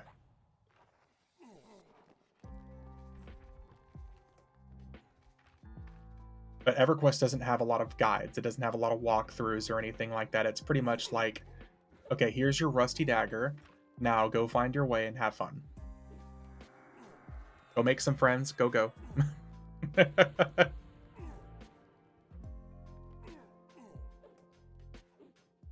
And games like World of Warcraft, they're like, here's a tutorial. Here's a tutorial for this. Here's a tutorial for this. Is there a reason to do Heroic's Journey beside the outdated gear? It just tells you where to go. Humble Dub, there's one reason if you're kind of a collector of sorts. There's an item at the end of the hero's journey that you can only get through Hero's Journey. So if you're kind of a collector, that's a good reason. There's a ton of YouTube videos though. Go watch a bunch, just like every other game. Yeah. What's this deal with the storyline tab? The storyline tab is like the only other way to really get like details and what the lore of the game is. But the hero's journey for the most part is to get you some, it gets you some gear, introduces you to some different aspects of the game. But that's pretty much it. I think it introduces you to some raids as well. I think it ends up taking you through like the Vergalad's Mind at some point. But there's an illusion item at the end. It's a illusion Draken clicky that changes you randomly into any of the Drakens that worship any of the different bloodlines of dragons. What if I start the hero's journey late? What I almost had on the earlier stuff in the final reward? No. Because you still have to go through all the steps for it. So say if you're level 45 and you want to start, you'll have to start from level 1, from my understanding. And it'll eventually end up taking you up to where you're currently at.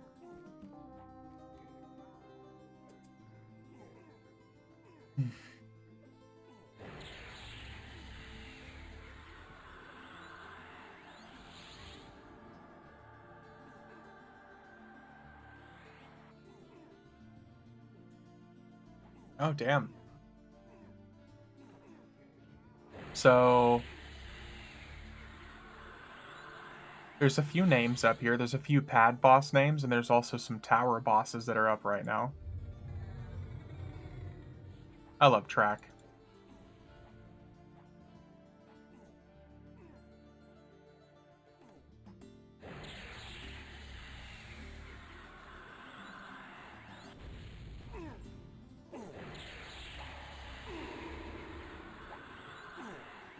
I don't think he liked that.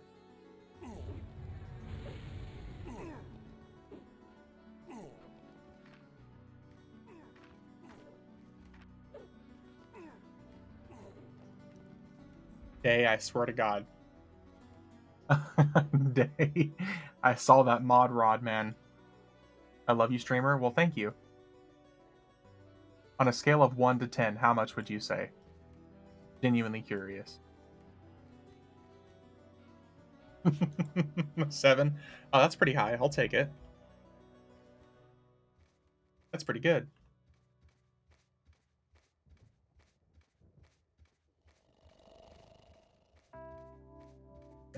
Is this wing? Oh, okay. Well, let's just go to a different wing. Yeah.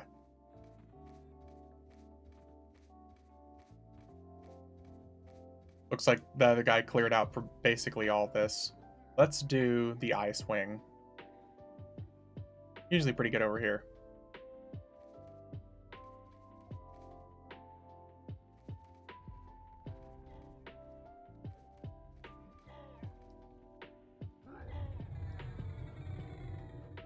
Also, because a lot of my spells are fire right now, so that'd be fantastic.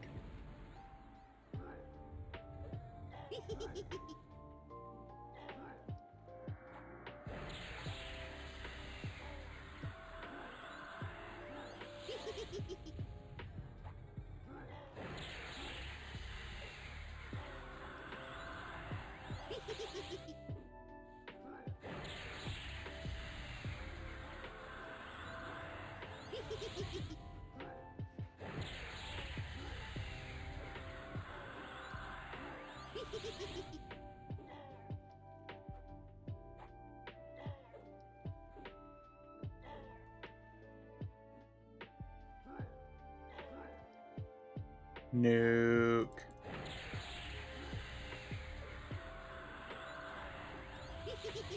Some question, what's the main difference between mage and wizard?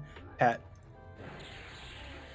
Mages have, like, similar to wizard nukes, just not as many AEs, and they have a pet. A ridiculously overpowered pet. And mages can also summon these really dumb things called mod rods. Mages are for men and wizards are for girls. Well, you just made a couple people in chat really happy, riffing. I think you just gave Day a big old ego boner over there.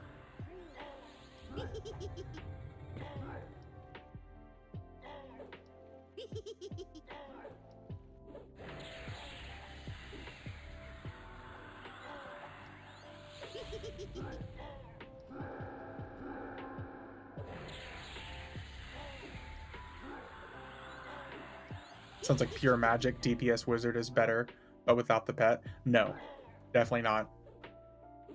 That's where I'll definitely... I won't even get controversial about it. I'll just get factual about it. I think wizards right now are pretty well off in the end game.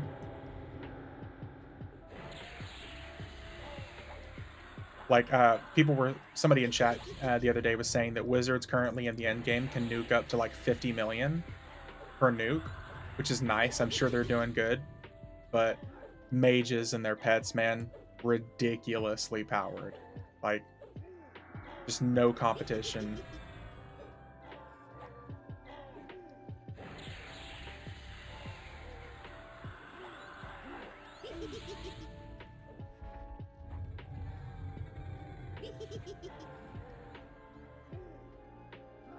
Like I said, that's not to bash wizards or anything, other than the fact that they suck. I'll take my rogue any day. Sorry, casters are just... Yep. Give me that dice and slice and action. I want to stabby McStab stab. Especially now that rogues are going to be dealing decent damage.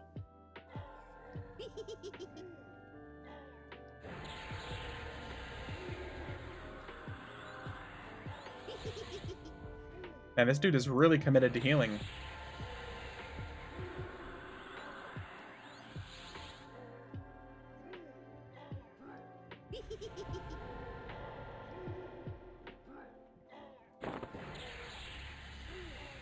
And wizards also have a really bad reputation. He's averaging 1.6 now in group. Dude, very nice. If it was that one-sided, no one would ever play wizard. Necros with their dots and critical affliction AA or OP, yeah.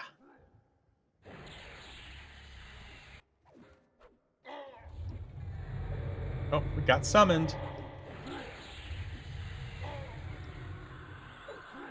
So long EQ then, I guess. Shadow, you can't look at it like it's going to be something that's defeating. You've only played the game for, what, 20 hours?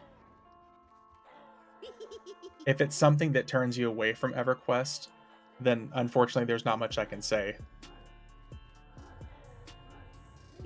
EverQuest is still a 25-year-old game, and the developers don't necessarily prioritize balance over producing content. EQ is definitely not balanced, yeah. If you're looking for a balanced experience, the best thing I can really say is Fortnite, Valorant. Yeah. This is not an instant gratification game, for sure. From what I'm hearing, the devs don't care about patches or anything but money.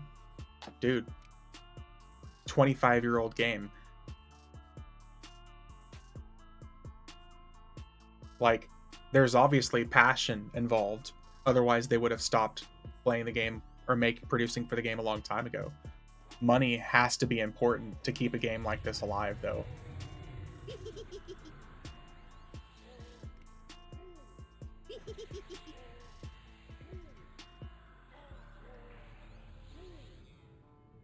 still get maintenance and love.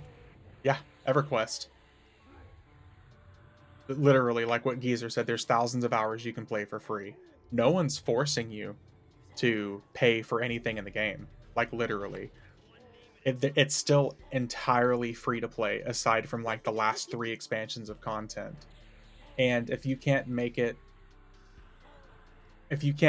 past like even like level 60 Shadow, then you're still not even getting to a quarter of that free to play content.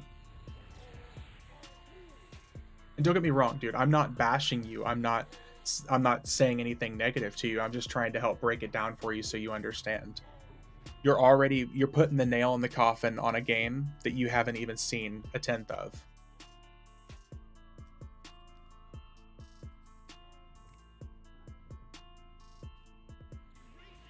If the idea of like the top 1% of the game being unbalanced turns you away from it, then my recommendation would be don't experience the top 1% of the game. There's a plethora of the player base, like 90% of the player base, who never buys new expansions to this game. And the game is still very well balanced. Or as balanced as it can be.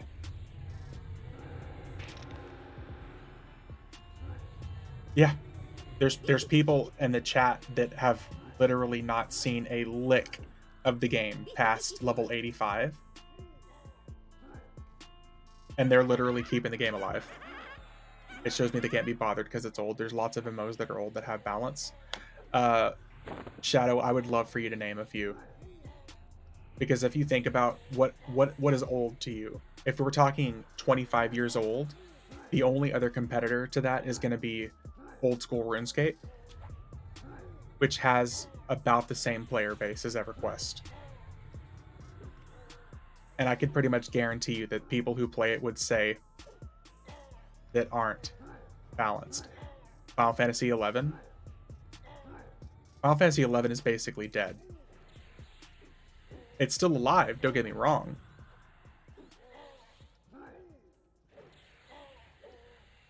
They put out like what, 1 new expansion for the game in the last 10 years? Ultima Online is still going, but I can guarantee you it's not going to be a balanced experience. I'm just saying, dude, that if the balance upsets you because it's not balanced in the top 1% of the game, you're already just kind of killing it for yourself.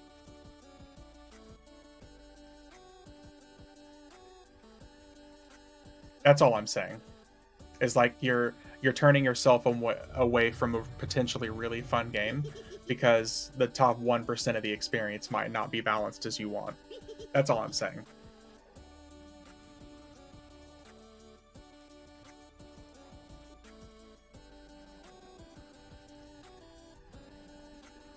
And all I said about FF11 Shadow was that they've done like what, 1 new expansion in the last 10 years? So it's hardly a well-produced or kept up game. It's still there and it's still alive.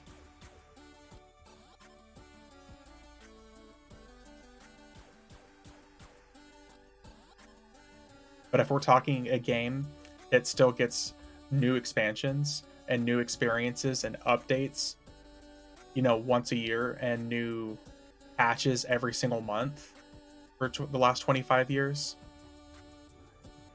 and monks are doing a lot better. I still think they're lagging a little bit behind berserkers and rogues, but last I heard that monks are doing much better.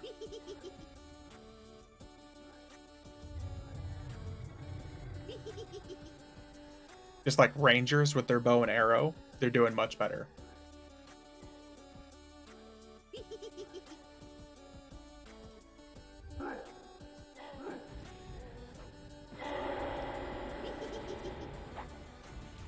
Pew pew, yep.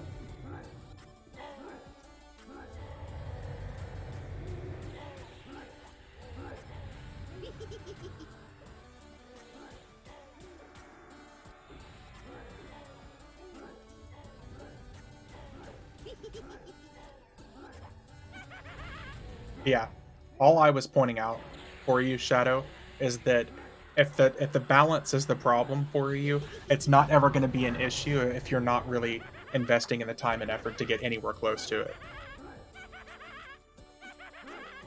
I never played a ranger. When did they go from melee to range DPS? Around Valius to Luckland is whenever rangers are actually much, much better range, from my understanding, and even through Planes of Power, they're insane bow and arrow DPS. I just want a Vashir Ranger. That would be an interesting combo. That'd be a really interesting combo.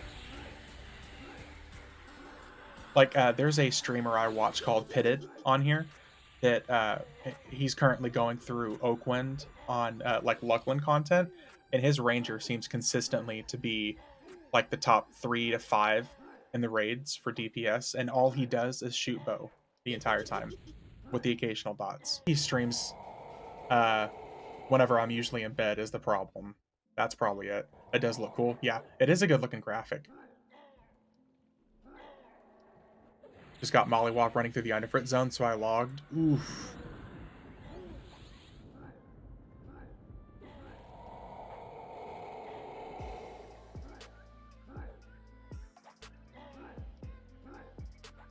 Ominous is going to have to start streaming, so you have someone else to hang out and chat when you're not on. Yep.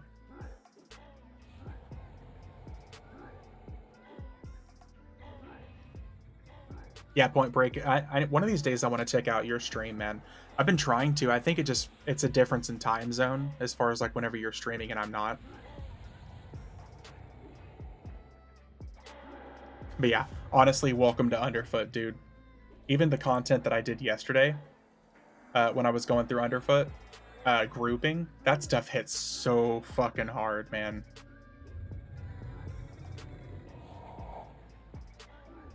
It's a shame. Even whenever we had Ion in group and he was like a 94 bard, would be streaming now, usually start about an hour ago. Oh yeah, so that's much later in the day for me. One of these days, I'll be able to catch you streaming. If you're on streaming at all in the next couple of days, I'll have to make sure I can catch you, because now that I'm on vacation right now, I can obviously be up a little bit later than normal.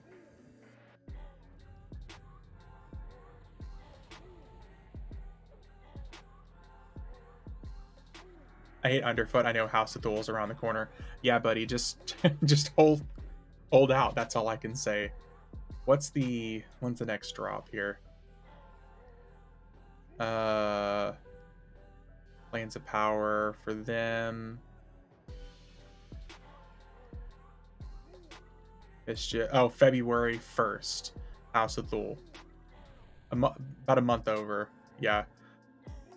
Be on tomorrow for raids. I got you. Underfoot's not a fun experience for anybody.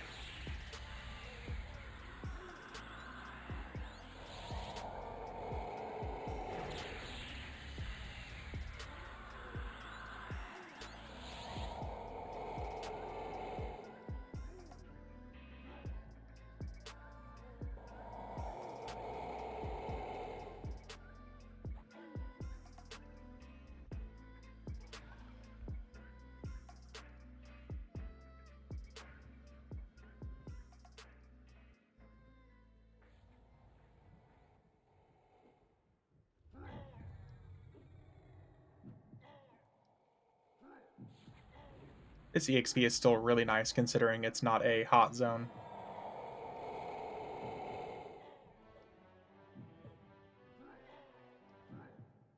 Yeah, Ominous, dude, if you do start streaming, I'll watch.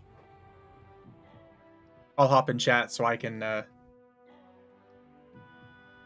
bug you like Day does.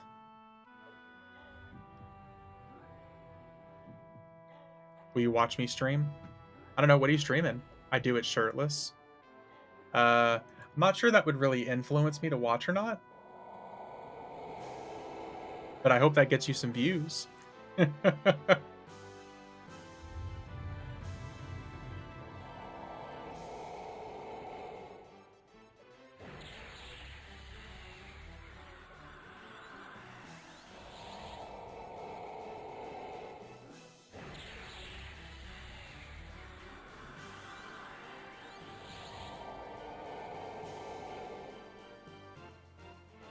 He's the machine of streaming.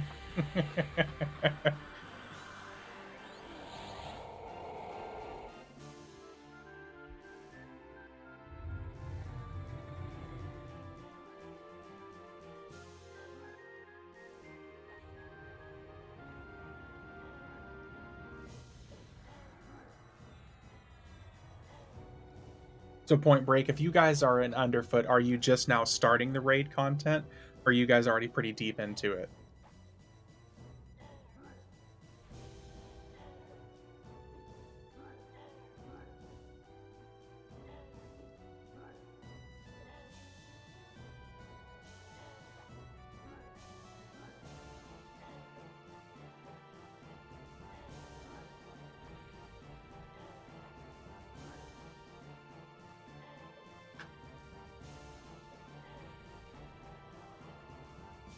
Man, I really need to get my enchanter in to give me some damn crack. I've missed the first couple raids, but I know we aren't as far as we should be. We're raiding Convortium tomorrow for my guild. I just remember Underfoot adding some really goofy shit in for raid mechanics.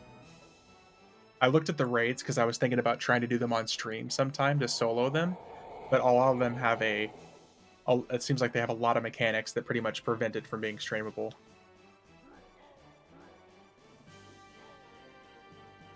But no, I don't have the ideas of being the best of any class. It it really just comes down to just playing the game, dude. It's hard to recruit healers. Oh yeah. That's my biggest thing, Point Break, is that's another reason why I haven't really gotten into raiding on a lot of servers. I would love to hop in and do some raids, but I just can't sacrifice sleep for it. Like, I get up for my job at 5 a.m. most days, and if I'm going to bed at 1 o'clock in the morning, that's a no-go for me.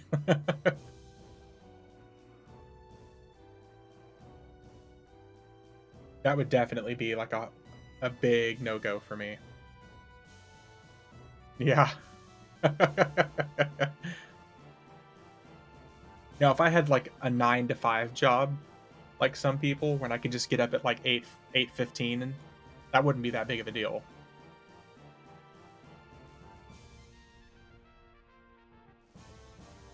Same reason I can't raid anymore Monday through Thursday. I would need a Friday, Saturday, Sunday raiding guild. Yeah. Which there really don't seem to be too many of those.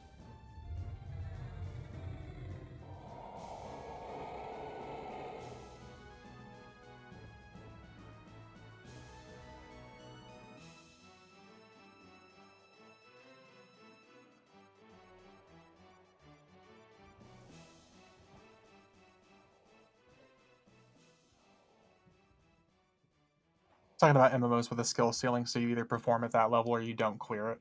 And I know my limits. There's lots of games where I hit my limit and simply move on. That's fair, Shadow. I mean, but that's not really a situation with EverQuest at all. With it also being such an old game, a lot of the content doesn't necessarily require high skill. I mean, even now, people are saying in the latest expansion that the content is way too easy because it's meant to be doable by people who are either boxing or running mercenaries. But if we're talking like real competitive endgame rating, like Mythic WoW rating and Savage and Extreme and Ultimate rating on Final Fantasy XIV, then that's definitely not what EverQuest is. There's not like any harder version of a lot of these raids. A lot of EverQuest is mostly meant to be getting together, 24 to 54 people, and everyone's just shooting the shit and talking on Discord. Can't even beat the group content with 3 of us. Yeah. That's all I was saying. That's what a lot of us have been saying, Shadow, is that you don't need to have everyone acting at maximum peak efficiency and skill level at all times. So even though things are unbalanced, it doesn't really matter.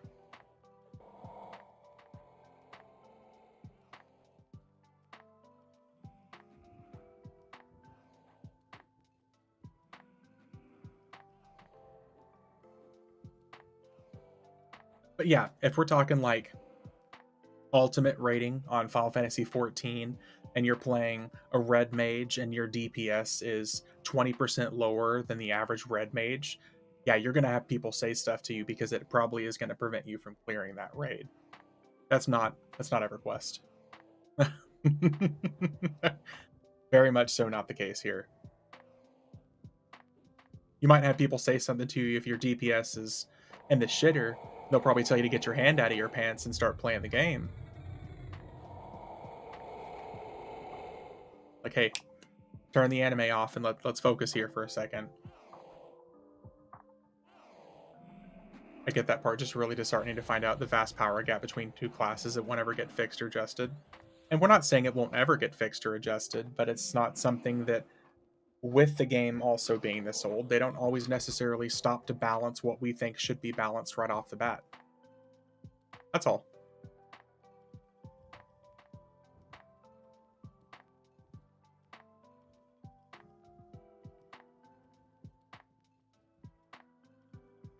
And you've also played, what, 2 classes since you started the game? So who knows, you might love the other classes more.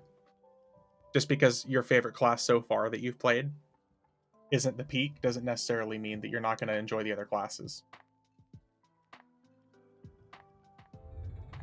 It gets fixed and adjusted every month, but then other stuff breaks and it needs to be fixed and adjusted. It's a cycle of EverQuest. Yep. I could sing the Circle of Life from the Lion King for you right here.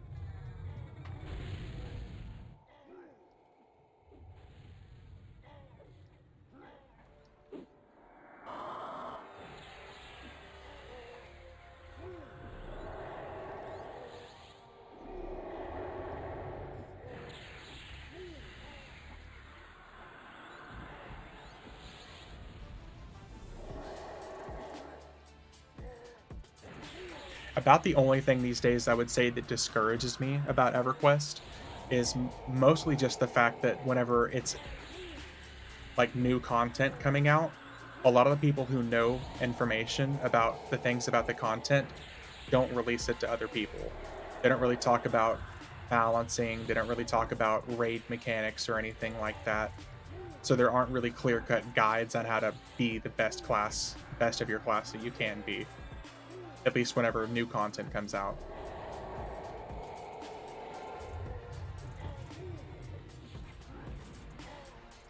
Something enjoyable about being able to nuke stuff in seconds. Yeah. And you can still do that just fine. Just because that being 20% less optimal than being a mage or something doesn't necessarily mean that your class is bad.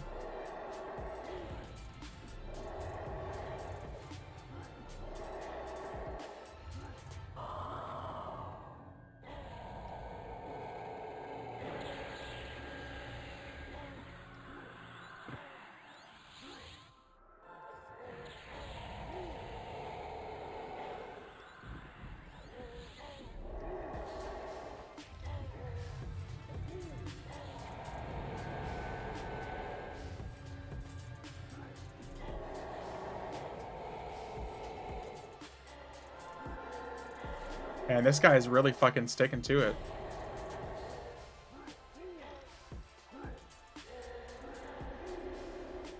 He's healing over and over and over again.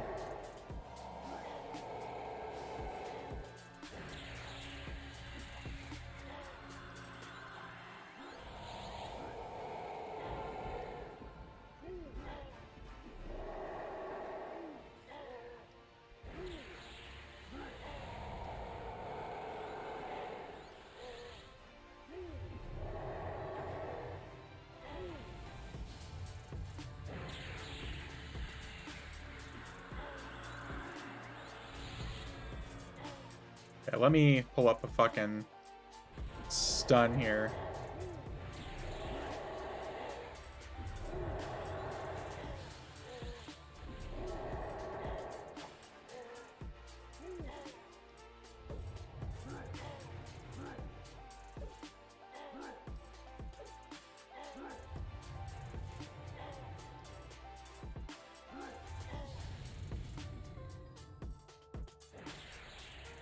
could have sworn I have a stun.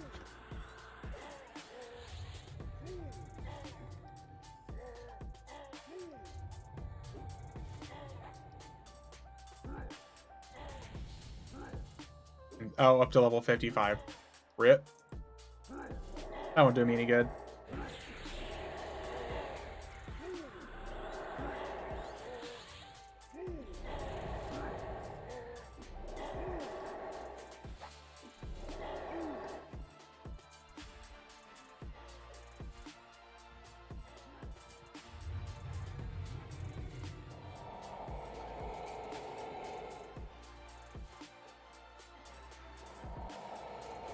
Alright, let's change up this illusion again.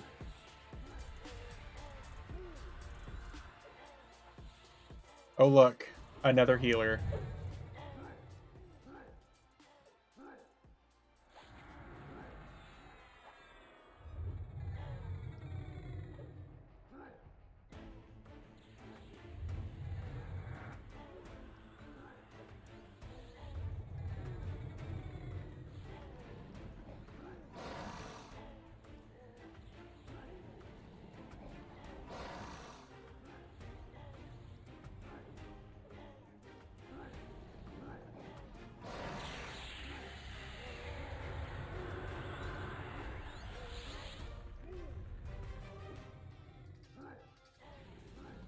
Nuke him!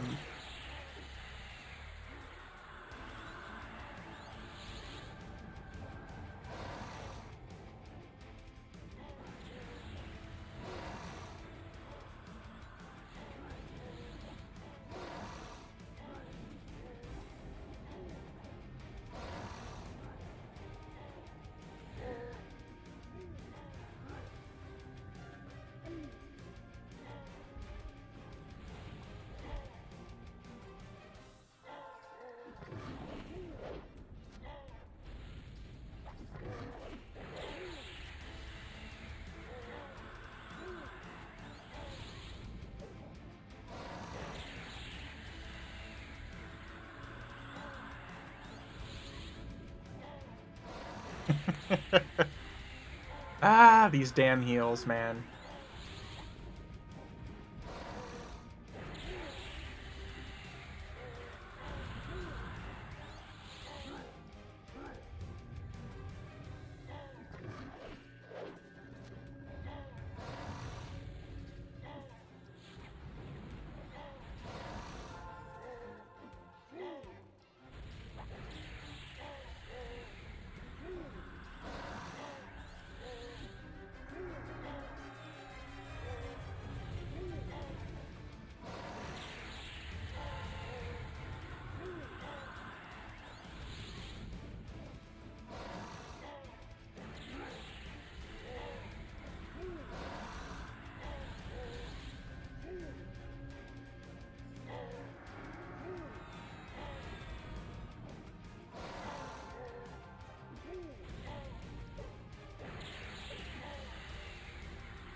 You're everything I want in a woman.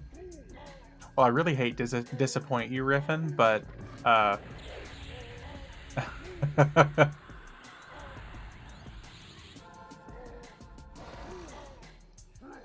am not a chick.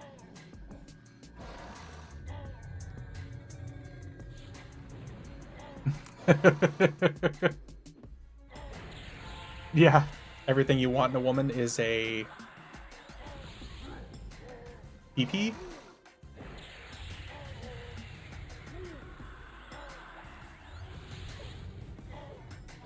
I mean, for the right amount of money, I can be whatever you need me to be, but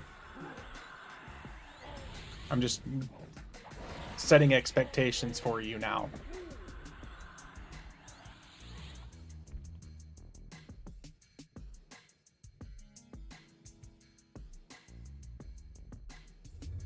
$1,000? Want you to make pig noises? What is happening right now?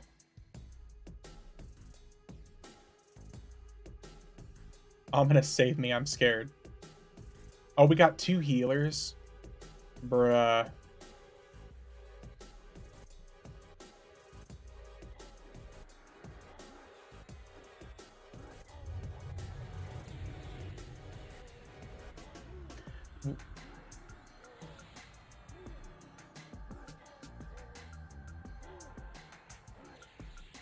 Oh, if only there was a high-level mage here that could come through and kill this for us. Yeah, we have a severe lack of DPS, yeah.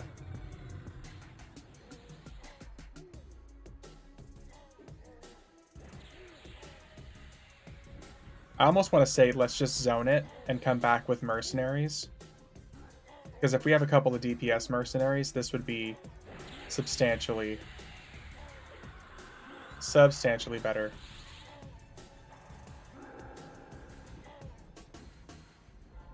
We're also about to get kill steal here because there is a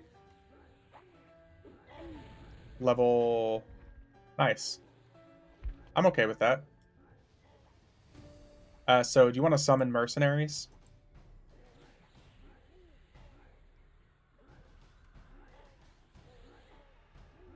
I don't know who this Beast Lord is, but they're killing all of our stuff. As long as it's the healers, I'm okay with it.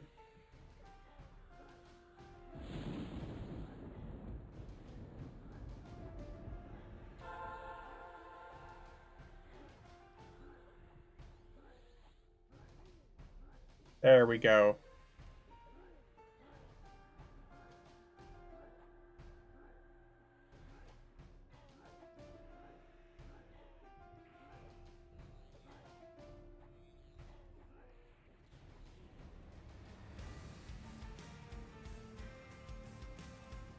Day, I appreciate the help, by the way.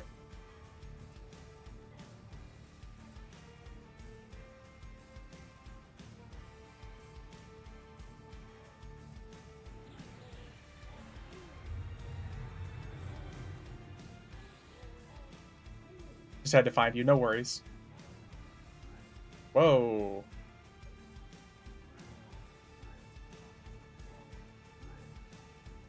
Was that my mercenary or yours that just basically killed it in one hit? Oh. My mercenary has the 9,000 damage shield on it. Nice. So we're going to be good.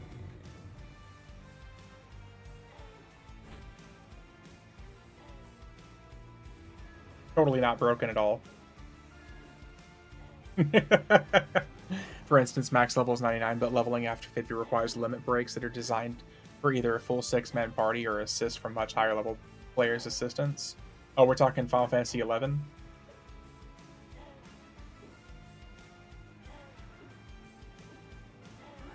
Come over to Mischief when House of Thule drops and I'll power level you. Dude, Point Break, I would love to. Especially like February 1st. Man, I would love to hit some Mischief. Especially leveling up to level 90. Best expansion ever.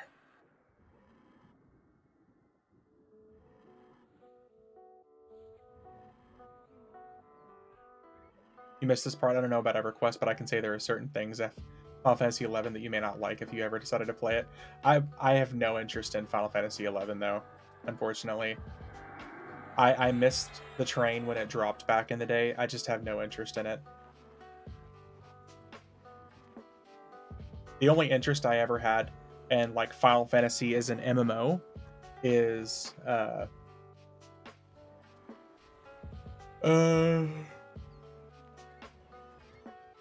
Final Fantasy 14. That's the only time I ever had any interest in Final Fantasy 4, like Final Fantasy as an MMO. Otherwise, Final Fantasy games are basically just what's the word I'm looking for? Just single player games.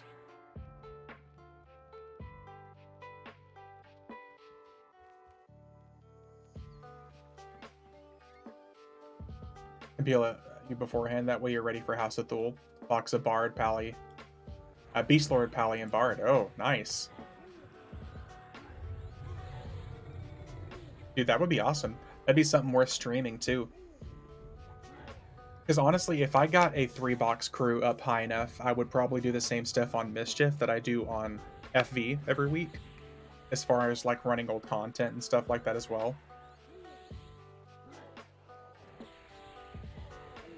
with an old SK and Bard.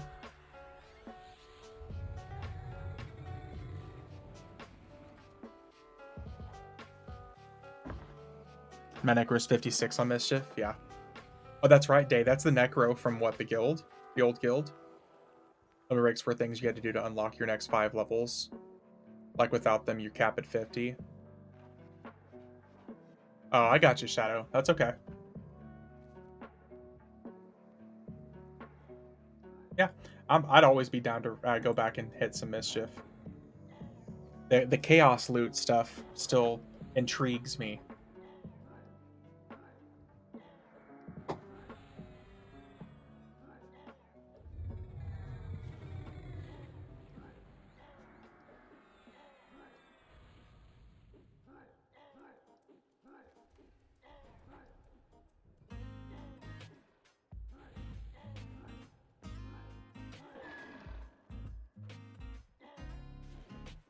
Got a few 75 to 85 tunes over there. Really? So that'd be cool to have you join as well, Ominous. I'd also be really interested to see personas on Mischief as well, since it is also like randomized loot. So a lot of the loot I would be used to farming, even if it didn't drop for one class, it could drop for another.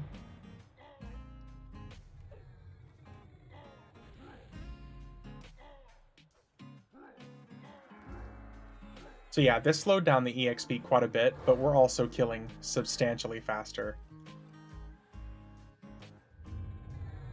So I'm definitely not opposed to it.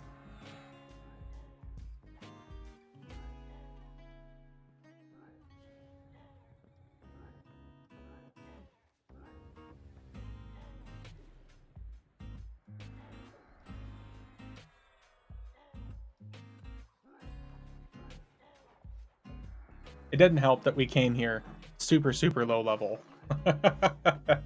We were 57 and these guys were all like 63.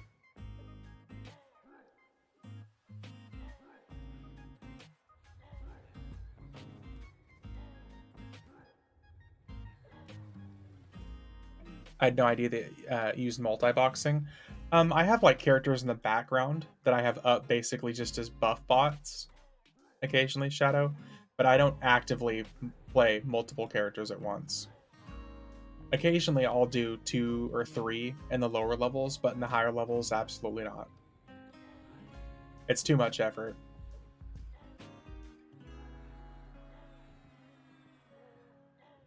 Way too much effort for me.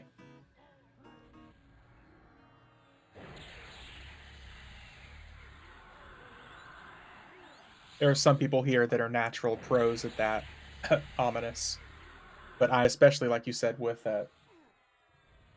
sporadic hours, you don't really have much choice.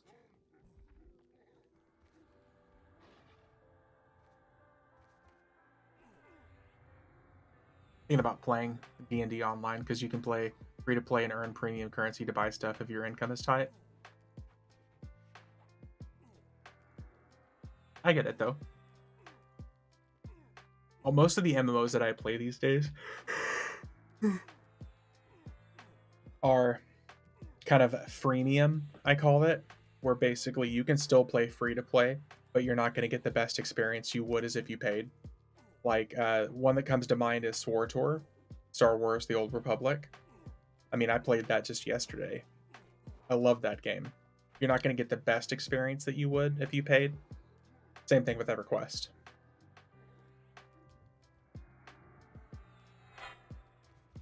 But I'm okay with that.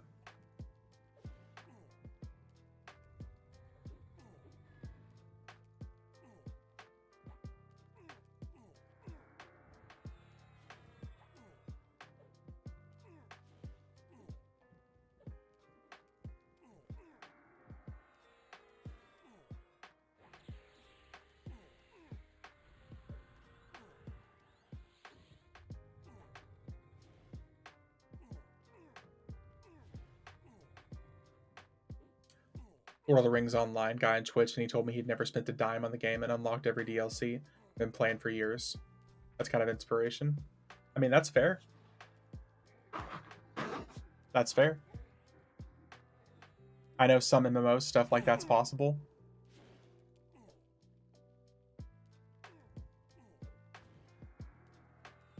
Just one thing I will say about EverQuest in particular, Shadow, is that there are a lot of people who play this game like it's a second life for them, and they don't spend a single dime on this game.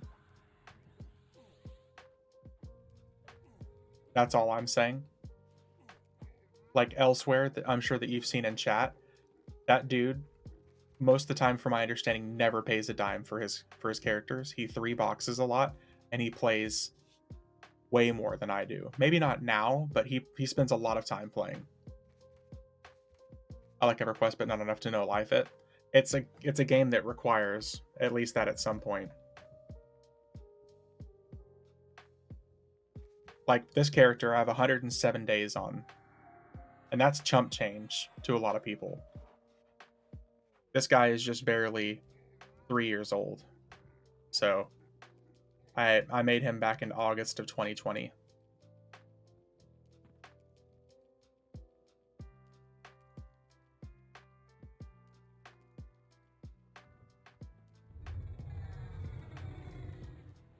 Here, I'm gonna make you the puller. Ominous.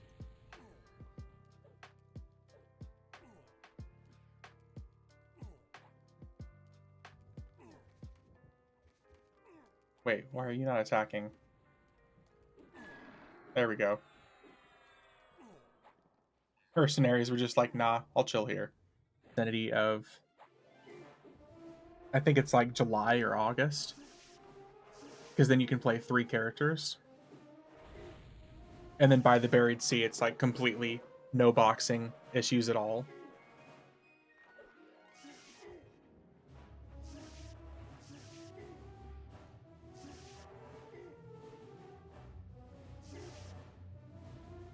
Man, mercenaries do make this game feel so much better, though.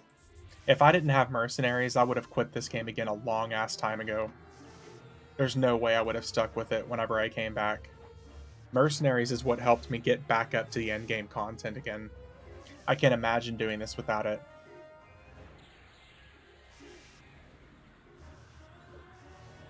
Maybe it sounds weird to the vets, but I'm more of a casual MMO player. Like them enough to play, but not enough to sacrifice. Oh, dude, Shadow. That doesn't sound weird at all. Even to us, quote-unquote, veterans that have been playing this game off and on for 25 years, that's how most of us play the game. Most of us play this game casually. Much as I hate to say it, if it were for mercs, I wouldn't be able to play EverQuest at all. Yeah. If it weren't, yeah.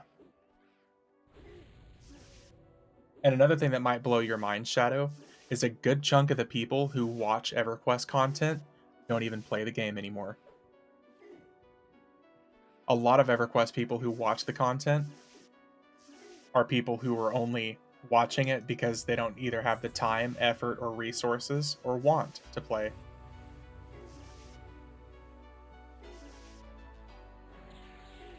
You don't know me, riffing. You just saying no life it or may as well quit now, I thought.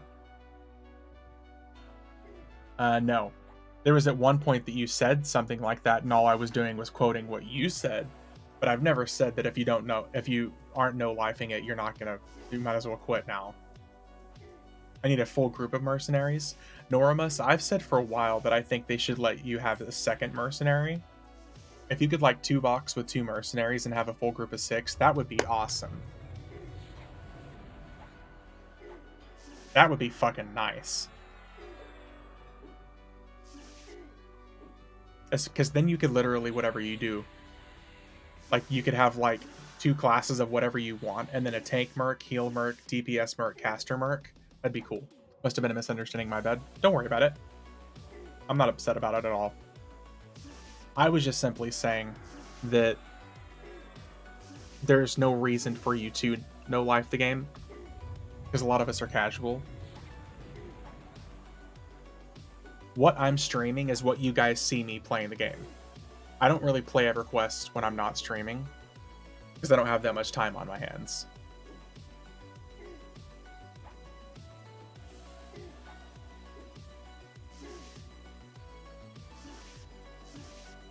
And I get a shitload of stuff accomplished whenever I play. Granted, I have convenience of having multiple characters. While I was going that route next patch. Isn't it like aren't they letting you use like NPC characters to go through dungeons, Norimus? Aren't they kind of following the Final Fantasy 14 path where they're letting you use NPCs? Some bets if you told them that they would take offense to no lifing MMO.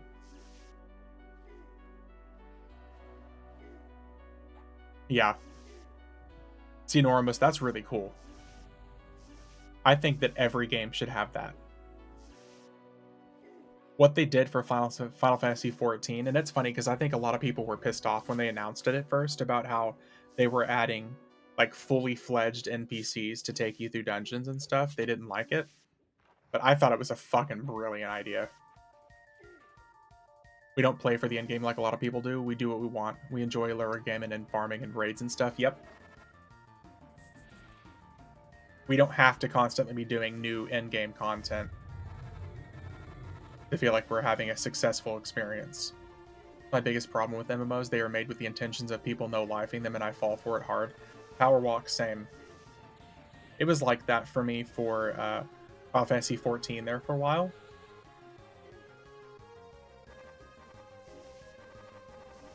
Back in 2020, even before I resubbed to EverQuest and made this character, my I went through a lot of content. Like, I jumped through all the most recent expansions. I went all the way up through Shadowbringers. And I spent so much time, and I got so burnt out because Final Fantasy 14 became a chore. And it made me quit.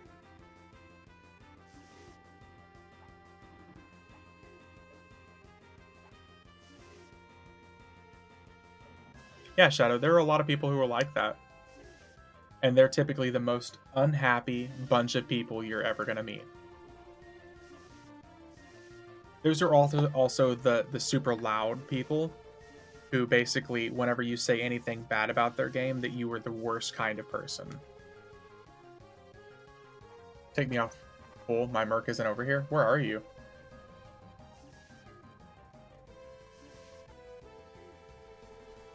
Oh, shit.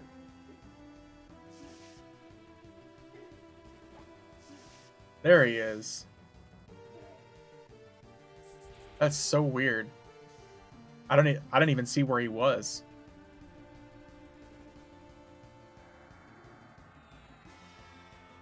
I think we left him in the other wing and he just chilled there. Zapping our EXP for nothing.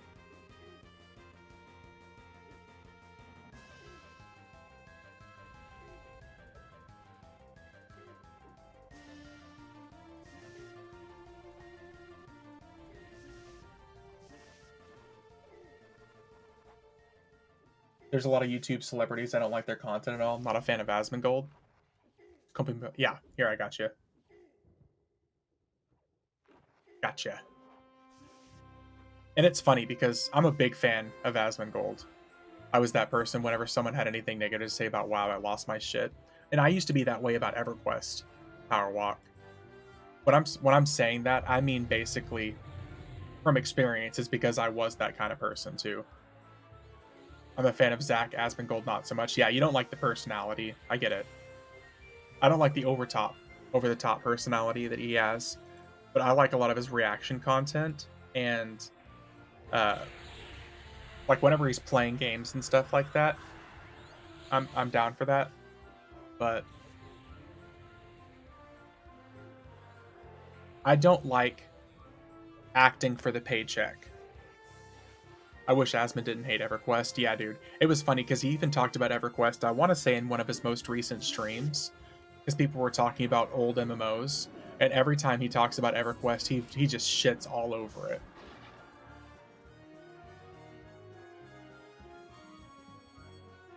And it's funny because him and I are basically like the exact same age. I think he does good content, but I think the fame has spoiled him too much.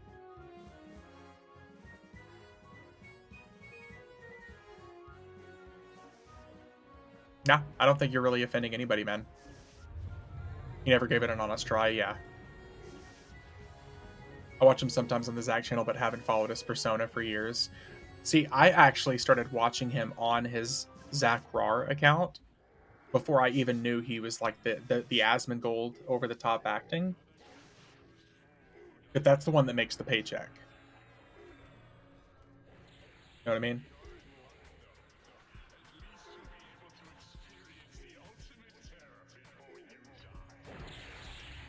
One brings the paycheck, the other one brings the content.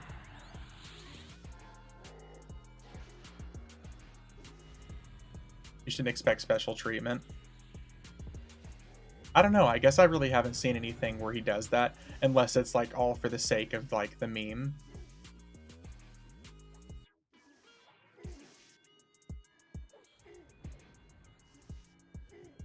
There is a man who plays EverQuest and had a tune go poor because his res time ran out. What do you mean, Day?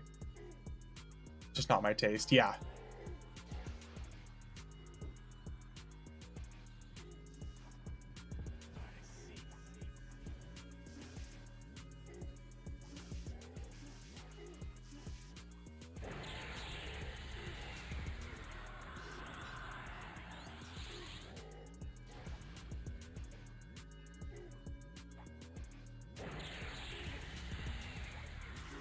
Man, these guys are fucking resisting ever. Oh, fire. That's why. What a shocker.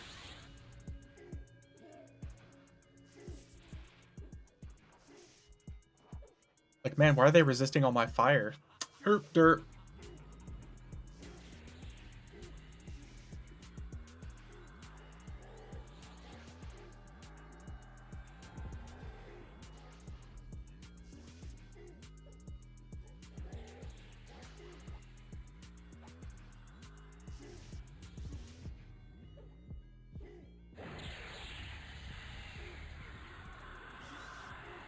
Oh, there's a good nuke. Nice.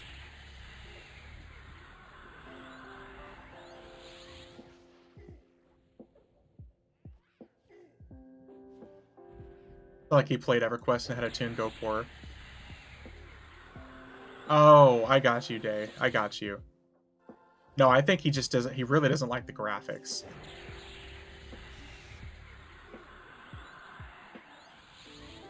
I think it's also a lot of stuff has humbled him in recent years, Power Walk.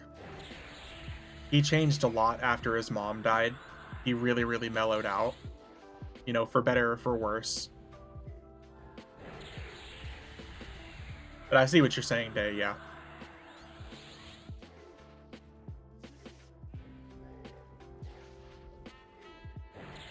But I love his overreactions and stuff like that when someone says something that he completely disagrees with.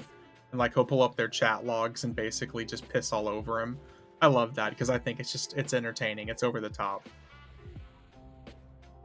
It'll be someone who's been following him for like 6 years and he's just like, no, you're banned. You're banned. It always cracks me up. What's up, Riffin?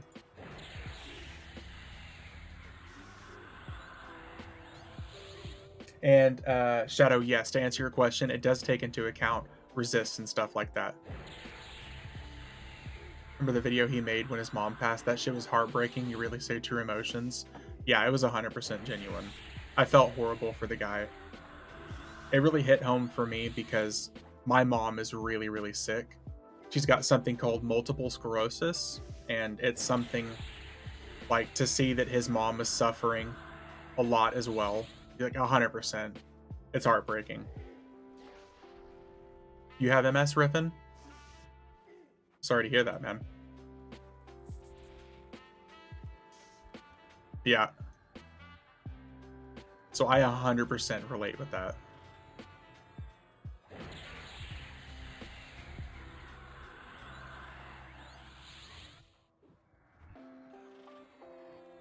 Are these mercenaries not attacking again? Massive sack. Oh my god, dude. Somehow not shocking, Riffin. I shouldn't have been surprised. We got a massive sack and a tiny little penis. A little micro peen.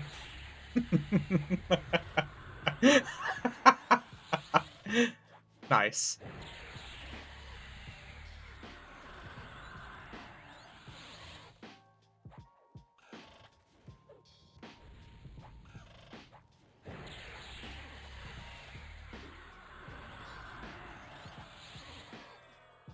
MS with MP. There you go. Day, thanks for the help there. It cracks me up.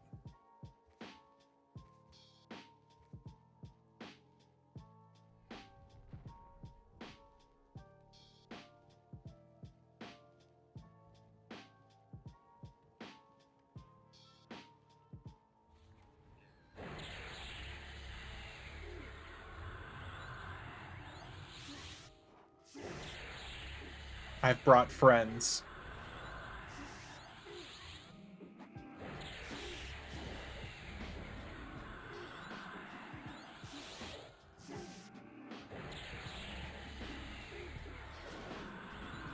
I wish more MMOs had the transmog system. That's something I'll agree with as well. I really wish that they did have that.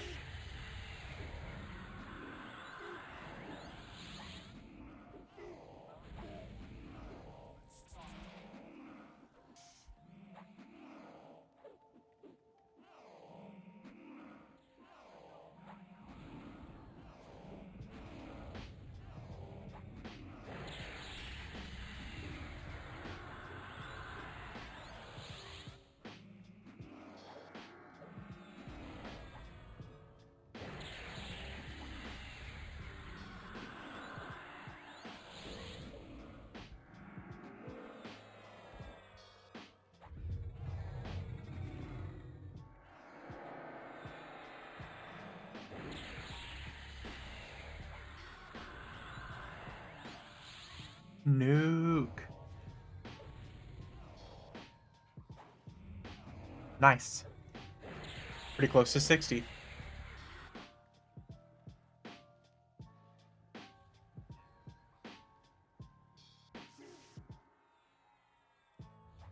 As a transmog glamour hunter, I get what you're saying there, Shadow, but each game having their own system is a good thing.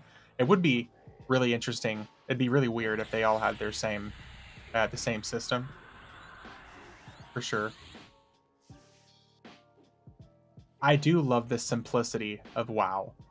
The transmog system, like literally just going up to a vendor and you click on it and you like it shows you every single slot, every single available item that you have.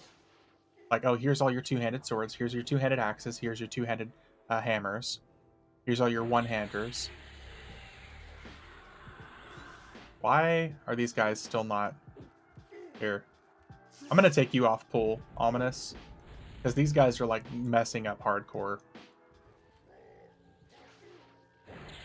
I could be like right next to you and they're still not attacking.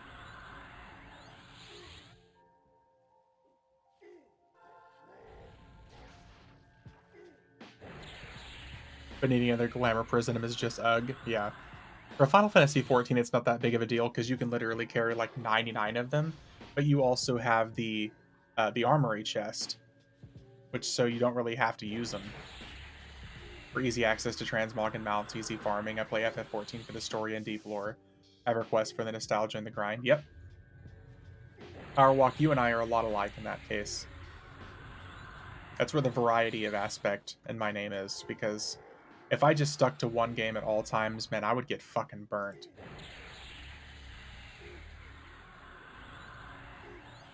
I love EverQuest, obviously, but man, I play all the other games.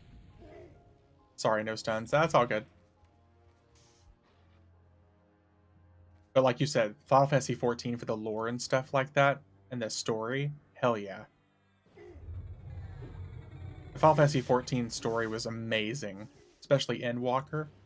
I'm talking about like a heartbreaking experience.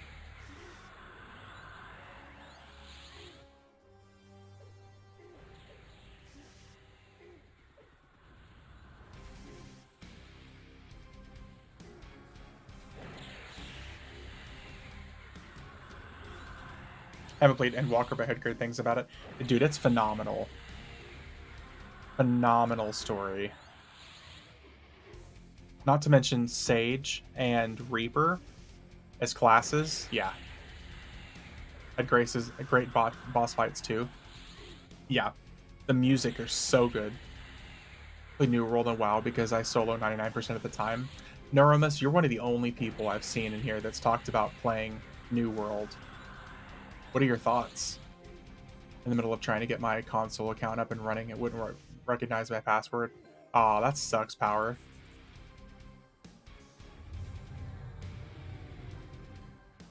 I must be a complete opposite of Vivi. I was so sick of the Asians coming back over and over and over again ages ago.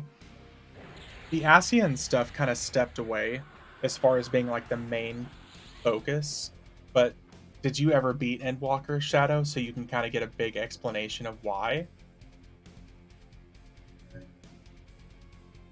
Because they explain a lot of it in Endwalker.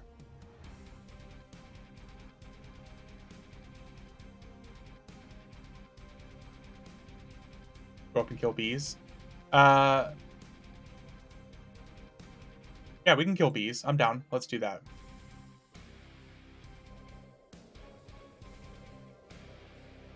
Even in later expansions, there's still a few in the shadows. There are, but I was just meaning in Endwalker, they actually explain why. Like, Endwalker is the actual, like, it's the final chapter of things. They actually explain what's going on with them, though. I get it, though. It was very overdone, and I'm glad that it is done. But I really don't want to spoil the story for Endwalker, especially for people like Powerwalk who haven't played it yet. Oh, dude, all these guys heal. I really enjoy New World, but I also solo and do PvE all the time.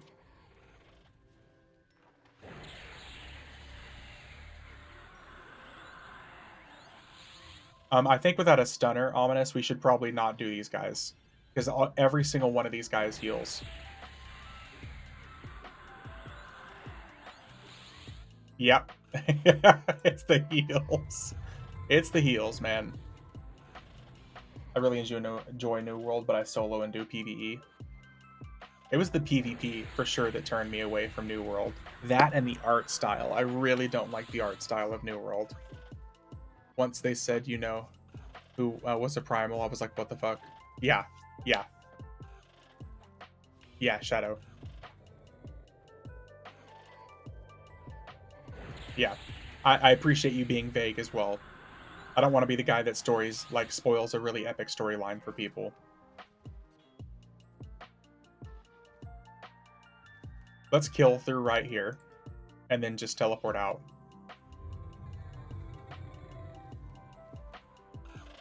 The only thing I knew about New World is people bitching about the PvP. It was all I saw on YouTube, so never wanted to try it.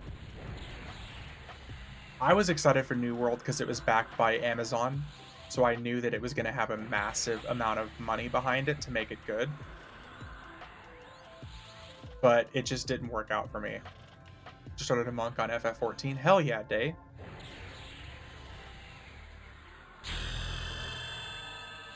Level 60, let's go. Oh, I clicked on the wrong tower. Whoopsie.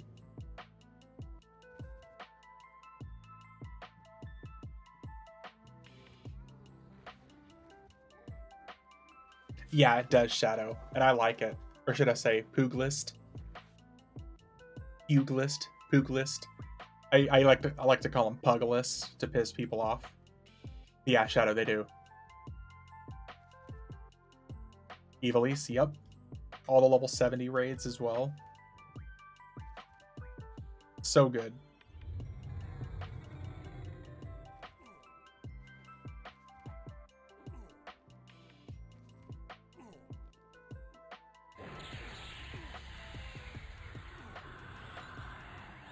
My favorite, like, Alliance raids was the Nier Automata raids for the level 80 Alliance raids.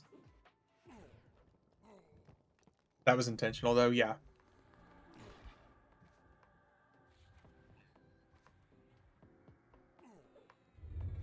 I know a lot of people said they felt like it was lazy, but I think it was more of like paying homage to those games. Yeah, I felt like it was more than just like intentional nods and exploration of the story in those games. Because if you play FF12, it feels like a single player MMO.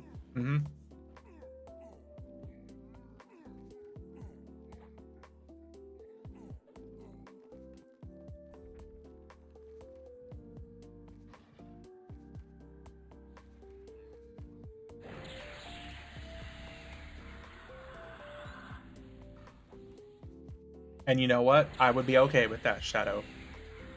Exactly. Same here, Hubbledub. I would be totally fine with that.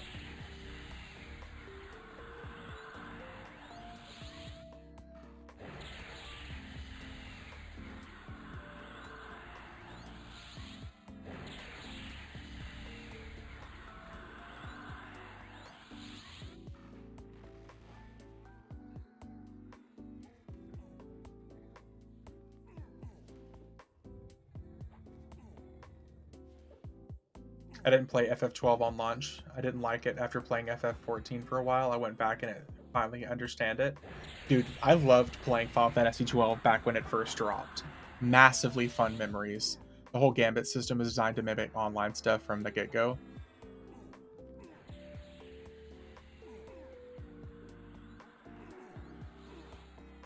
Yeah.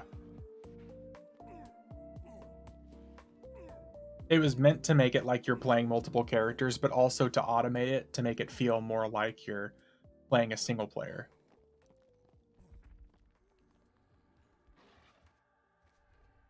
Why is this mage just chilling here killing this high level content? I have questions.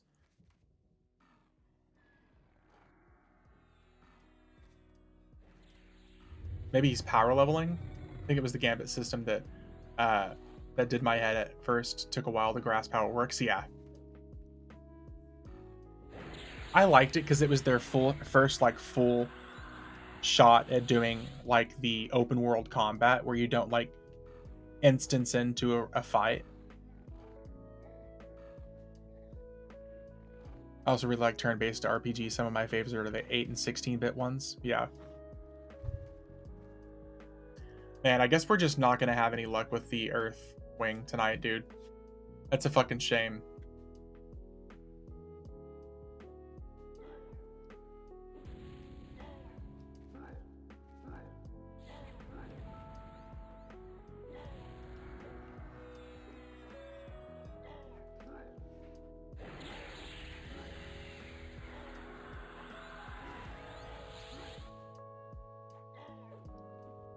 I favor turn-based RPGs as well, but I try not to limit myself to them.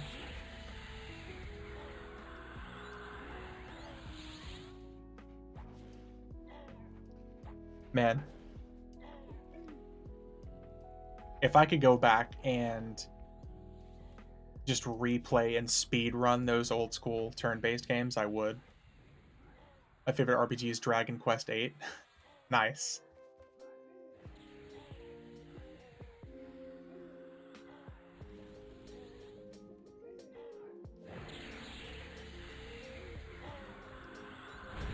I'd love to be like a Final Fantasy 7 and 8 speedrunner. Part of my problem, I like too many things like RPGs to MMOs.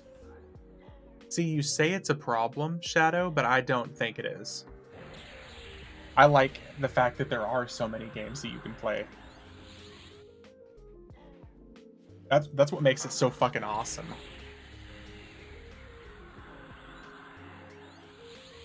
Actually thinking about buying a 3DS copy. One of the next things, I've been saying this for a while, but one of the next things I am going to be doing is I have this system called Launchbox on my computer that is an emulator, and I'm going to be emulating Champions of Norath and Champions of Norath Return to Arms, and I'm going to stream that sometime soon though. Because it's still EverQuest-esque, so I'll probably play it under the EverQuest tag. Remember when I said I have 30 plus uncompleted games? Yeah. I just think that's the normal thing for a lot of people these days. Did y'all ever play EverQuest Online Adventures? Yes. Well, I played... okay, so let me rephrase that. I literally played for probably 30 minutes, but I never did more than that.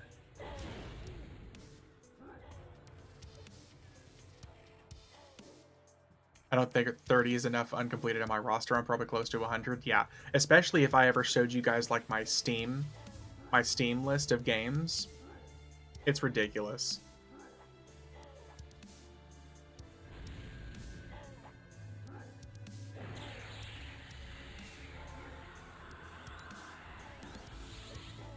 I want to experience EQOA online again so bad. It'd be interesting if they ever did something like that again.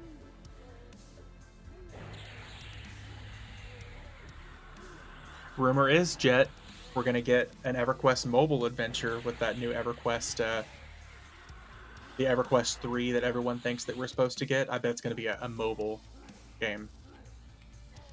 Wish they would port the 3DS version of Dragon Quest 8 to Switch.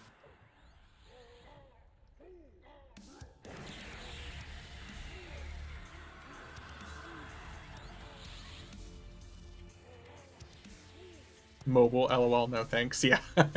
Don't you guys have phones? The great great Diablo Immortal mishap. Yeah, like what actual gamer plays on their fucking phone? Sorry. Like who are you trying to appeal to?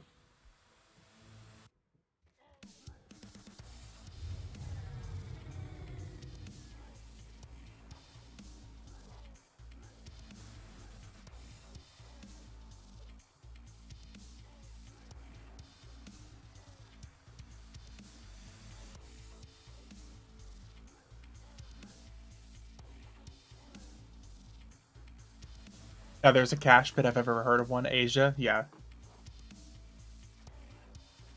Could you imagine if they did like a mobile EverQuest game, then they got any of those countries into EverQuest?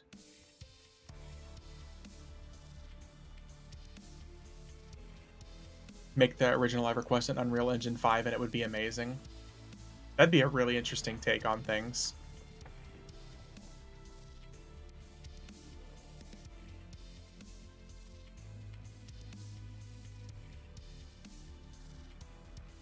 Yeah, EverQuest Online Adventure has been offline for a long time.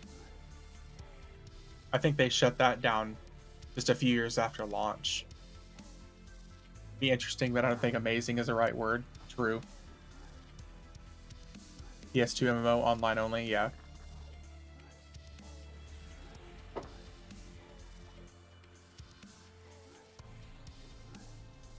It was Champions of Norath and Champions of Norath Return to Arms that was offline. Because you could do, like with a PS2, you could use a multi-tap and you could have 4 people playing. There's the same thing with Baldur's Gate. The game itself, I thought it was a game that faked online. No. No, it was very much so online. It was an MMO on PS2. Yeah, very, very much so online.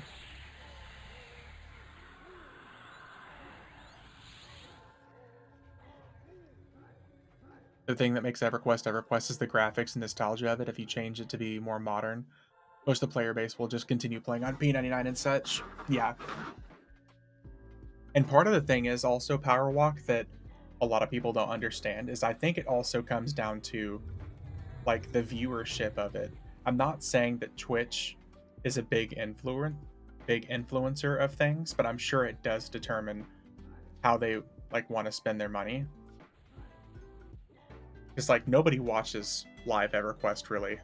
Pretty much everybody who watches EverQuest watches like Farm or some emulated version of it.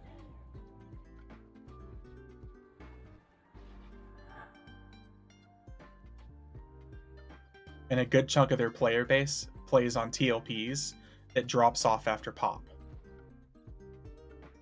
So it's just more than enough information that they need to know what people want to see. I actually enjoy the Star Wars MMO. Are we talking like SWTOR, Star Wars The Old Republic? Because I fucking love that. They just updated their servers to 64-bit as well. Failed massively as an MMO though. The story is so good, man. Everything being voice acted, everything having cinematics and stuff. Phenomenal. I still like going through SWTOR and just being as evil as possible. Like murder everything.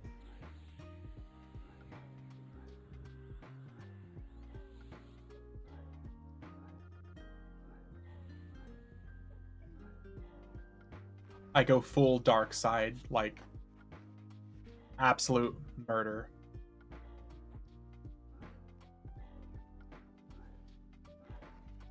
You can't play the same story mission with your buddy if you play the same class. You have to do it twice. Yeah, I remember having a LAN party with Swartor back in, I think it was 2011 when it was brand new, and me and my buddies all brought our computers over,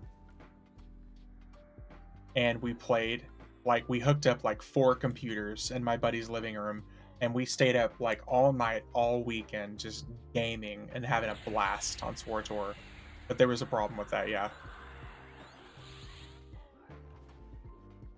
Juggernaut nails the power fantasy with those saber animations. Yep. If you can go Sith, go full hardcore Sith. Yep. Found out the premium gear thing the hard way.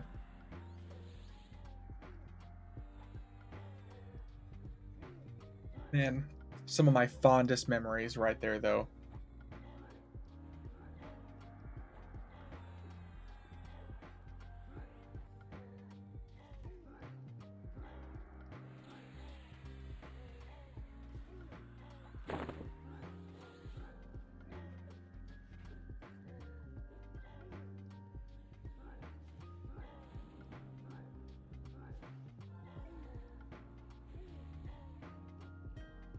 I've always had the mindset that if a game is worth playing, you pay the premium content. Free to play always shafts you in some way, every single time. There's very rarely games that I'll play free to play unless it's FPSs, like first person shooters, because then every benefit you get is always cosmetic.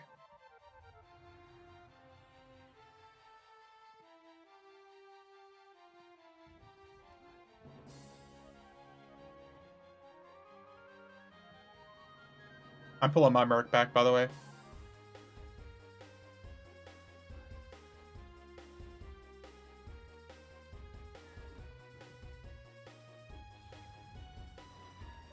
Yeah, I've always if it's a game that I feel like supporting, I'm gonna pay the price for it.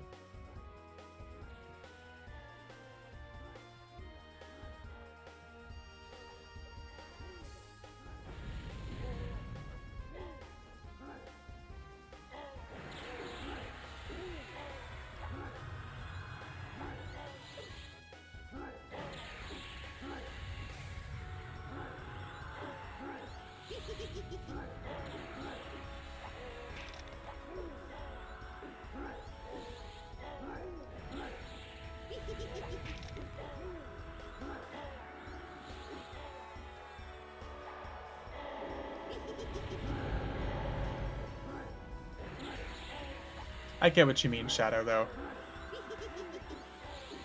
I don't like shadiness. That's particularly why I quit Destiny 2. The overly monetizing of things and the super aggressive monetizing of things, like, is one of the reasons why I quit Destiny 2. Remember what I'm talking about, the gear thing? Not really, Shadow. I just got the latest extract for WoW, and then Season Discovery dropped, and I haven't played live since. Oh, that's right. You were talking about going through Dragonflight.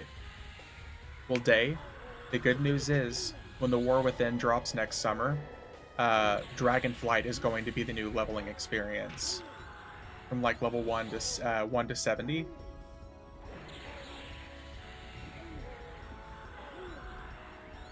It will drop purple gear that you can equip from flashpoints if you're free to play. Oh, that doesn't surprise me.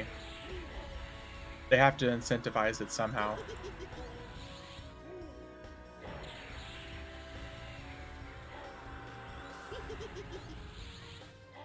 Used to play Project Ascension. It was fun until Blizzard stole the concept. What was Project Ascension? Was that like a private TLP version of WoW? Is that what it was? Was that what they kind of like molded into Season of Discovery?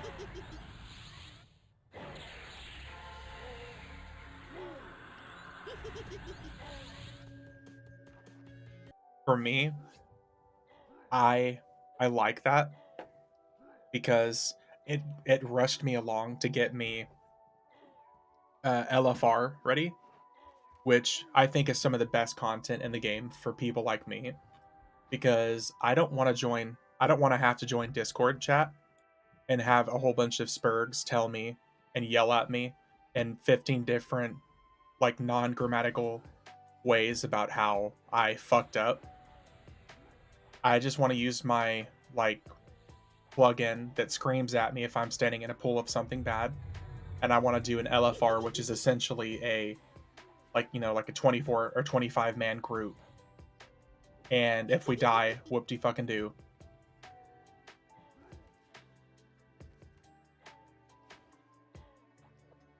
So that like really makes me happy. For me, it just adds stress. What if I make a wrong turn? And then I'll miss the rare and have to wait to respawn, which makes my farming less efficient. That's fair. That's really fair, though.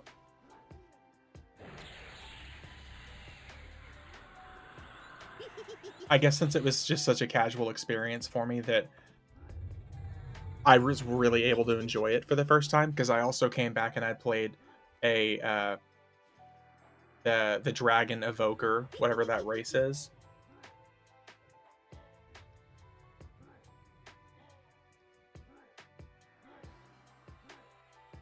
So it was also a whole new way to play it. I really, really dislike dragon flying. Really? Dracolite? That's actually really interesting, Powerwalk. I'm kind of interested to like pick your brain now that you're talking about it. I guess I haven't really talked to anybody who's been not a fan of dragon riding. Not this, I like the speed, but not the lack of control. Okay, yeah, okay.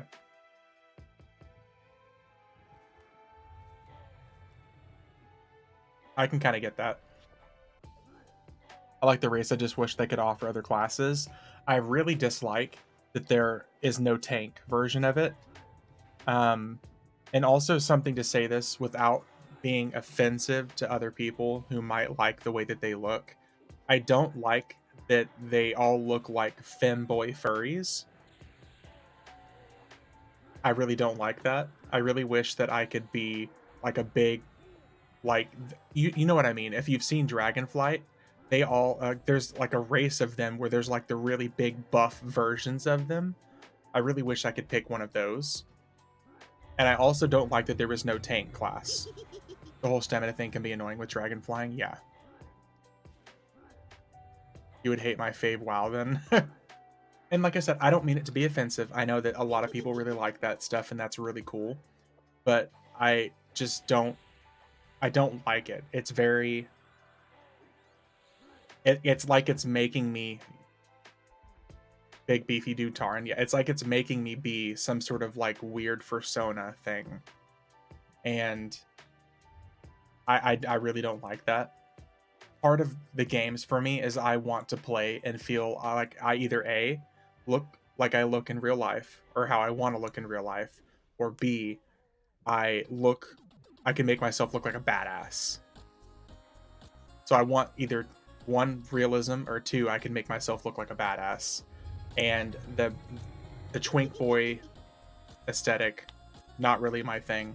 The furry aesthetic, not really my thing. I went out on my way to unlock the Volpera because they are Horde and don't like that they should be Horde. Because most of the time I would probably play like a Blood Elf or something. That's the most human looking one.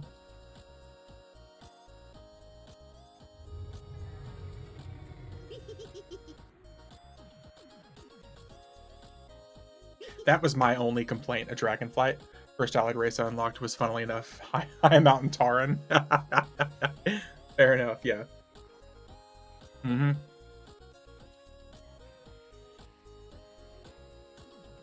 What do you think of the Dragon Race in Final Fantasy XIV? Dragon Race.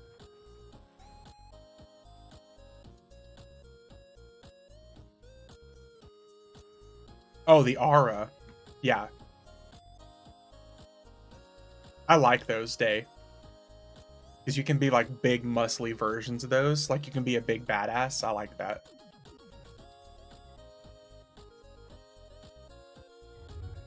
Oh, sorry, Shadow. It's not gonna let you send links. OG troll for life. There you go, Hubble. The big ol' trolls. That's why I made my tune. Yep. The aura, I think, are really cool. I like those.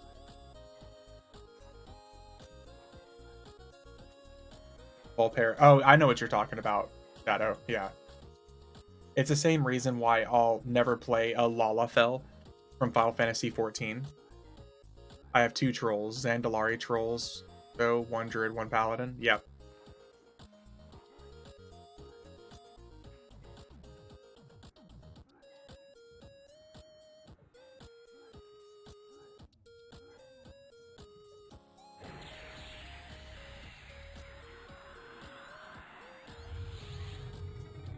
All my other hordes are either Tauren or High Mountain Tauren. Yep.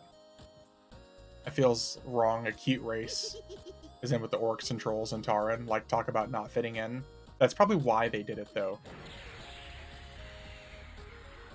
They did a good job with their models. Yeah.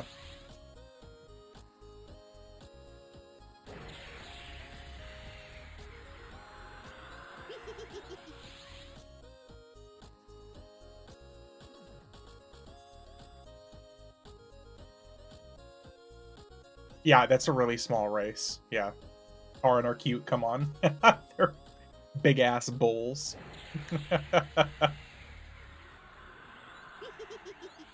Bunny boys. Oh. Yeah, that's another thing, too. Final Fantasy XIV and WoW both are really very friendly to furries. Let's just put it that way.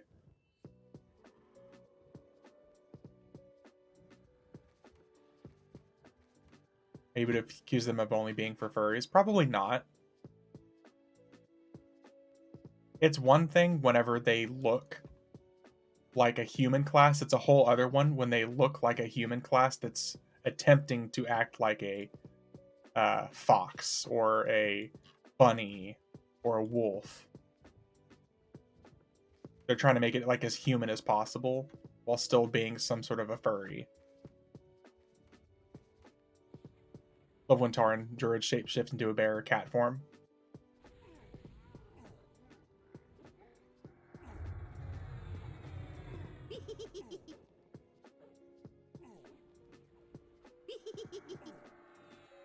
Female Tauren shaman named Utterless.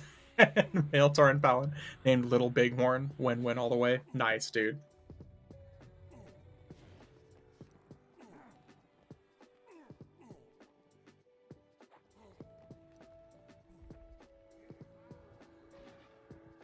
They retain their horns. What, in their bear and cat form?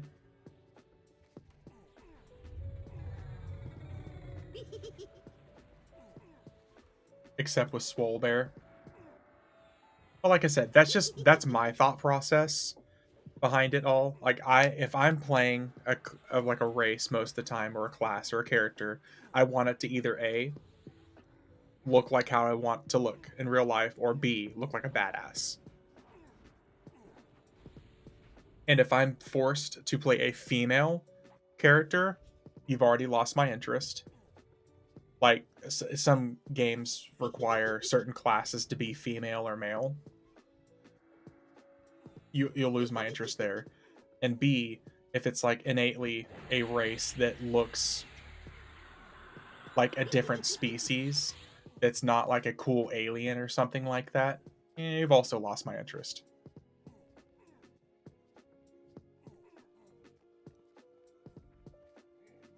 I try to make a female in any game because if I'm staring at something's ass all day, it better be a female. That's where I differ from a lot of people, for sure.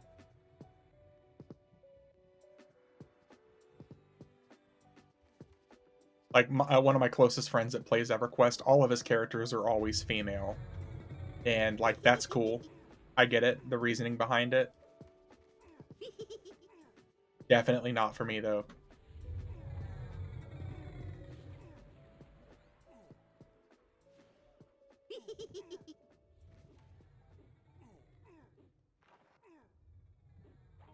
I pick gender from what the fantasy will be. True. True.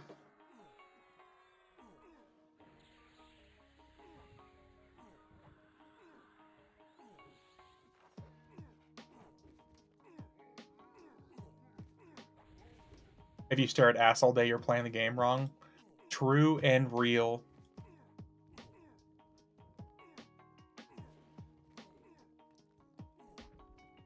We're playing the wrong game. Yeah.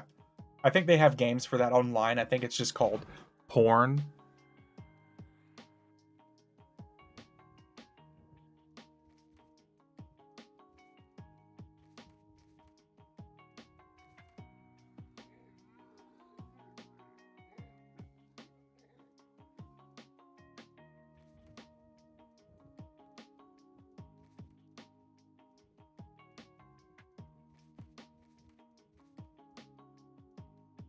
Oh, back over here. I didn't even see that you ran over here.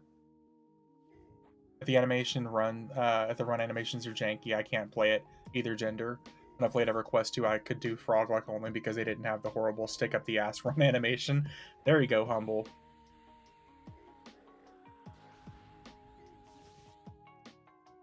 If you want to stare at ass all day, play a waifu game.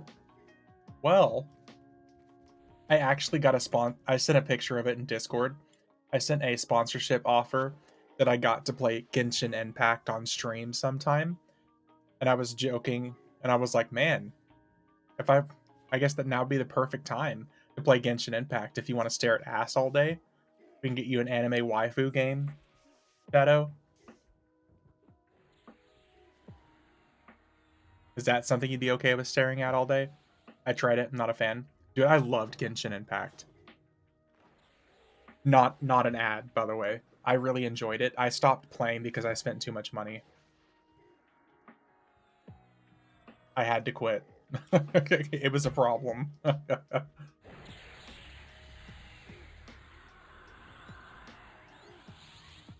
100% had to quit. Just saying lots of games force you to play in third person. That's true. It's true.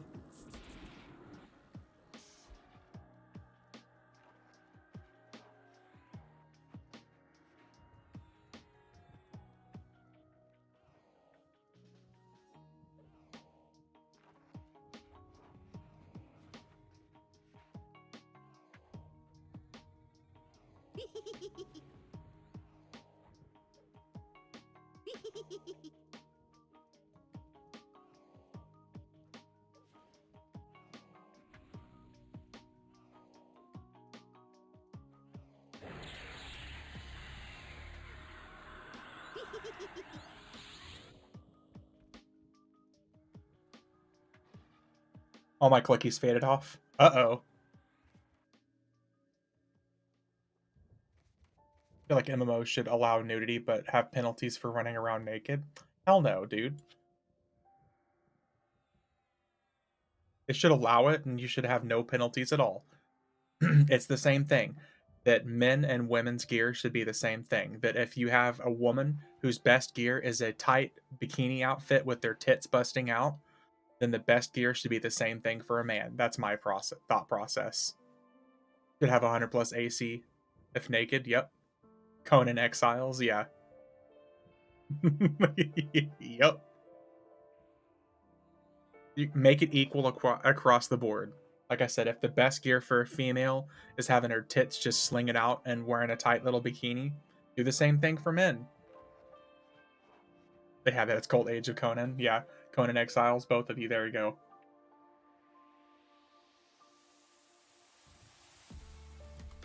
Don't bring realism into our fantasy world, Shadow. Yeah. Because if that's the case, then there would be women behind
Nah, the only special technique I would have is called a hot box.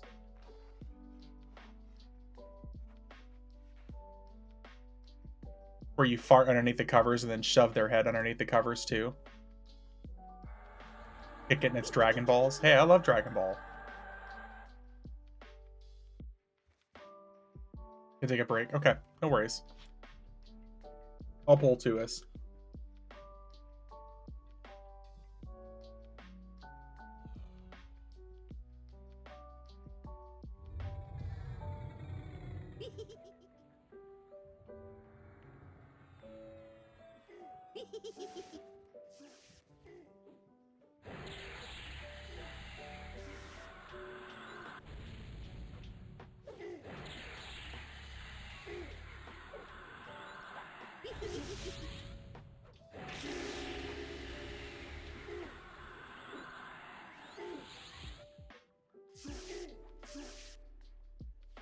Want to sell power level 1 to 115.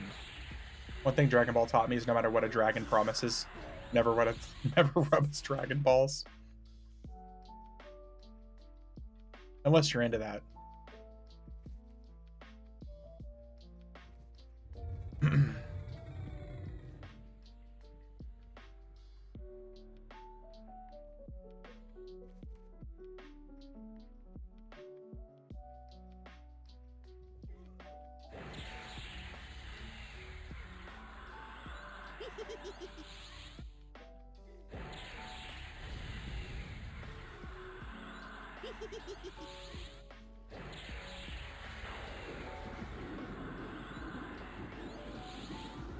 Duke.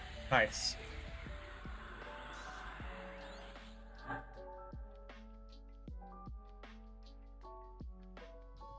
I'm surprised no one's ever made a Dragon Ball Super MMO yet.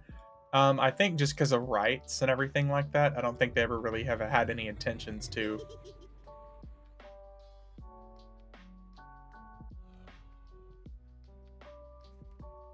Because you know everybody would play as Saiyan. Especially if like the class choices you had were like, or like race choices with either like human, Saiyan, or half Saiyan. Who would pick anything but that?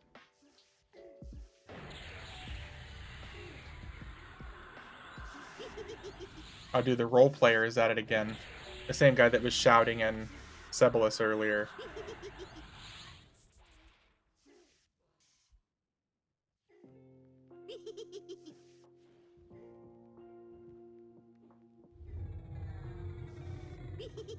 Right, non-stop DBZ single-player games.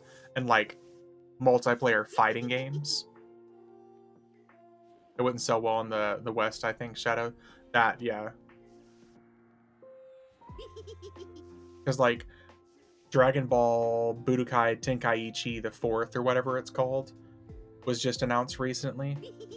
And it's coming out with, like, all of the Super and Dragon Ball Z Heroes games. Even the single-player games are niche as fuck. Yep. Namekian, Frieza race, Saiyans, and Android. Trust me, dude, I would be down for it. You don't have to sell me on it. But that's because I'm a little Dragon Ball weeb, to be 100% honest with you. And Boo race. But Boo's not really a race, though. He's a single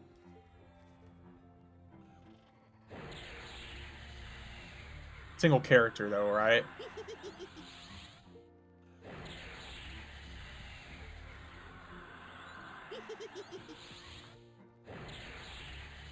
Universe 2 was awesome. It let you make your own custom character.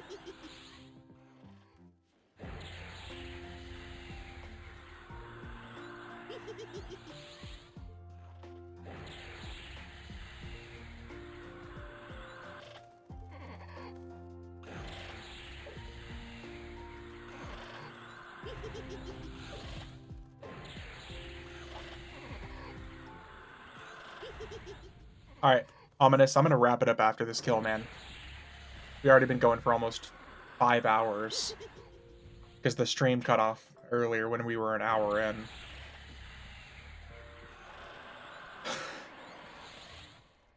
Perfect. Sweet.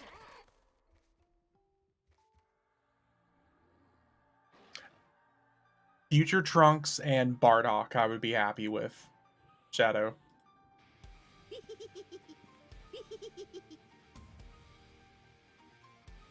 Future Trunk was underestimated as fuck.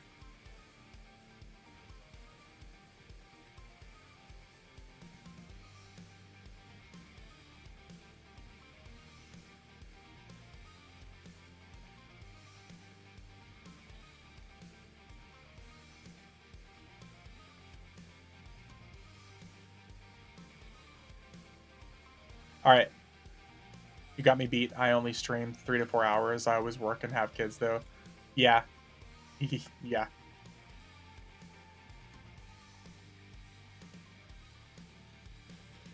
Got autograph from Future Trunks voice actor because my friend went to a DBZ convention. I'm actually going to an anime convention here in Oklahoma City in January, where I get to meet the voice actor for Goku, Vegeta, Whis, and Frieza. When I streamed back in 2014, I did 8+ hour streams every day. Do not recommend. Hell no. Power walk. That'll never be me, man. Until streaming is a full-time gig, which, let's face it, that'll never happen. No. But anyways, guys, I appreciate y'all. Ominous, thanks for gaming as always, dude.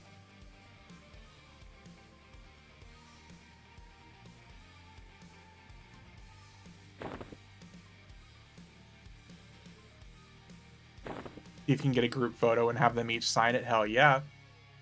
Dirty Old Sock streams like 8 to 10 hours a day. Yeah. Yeah, have a good night, guys. Point Break, Shadow, Ominous. See here. Power Walk. We had quite a few guys. Humble. I appreciate y'all. Have a good night, guys. I will see you all later today. Yeah, for sure.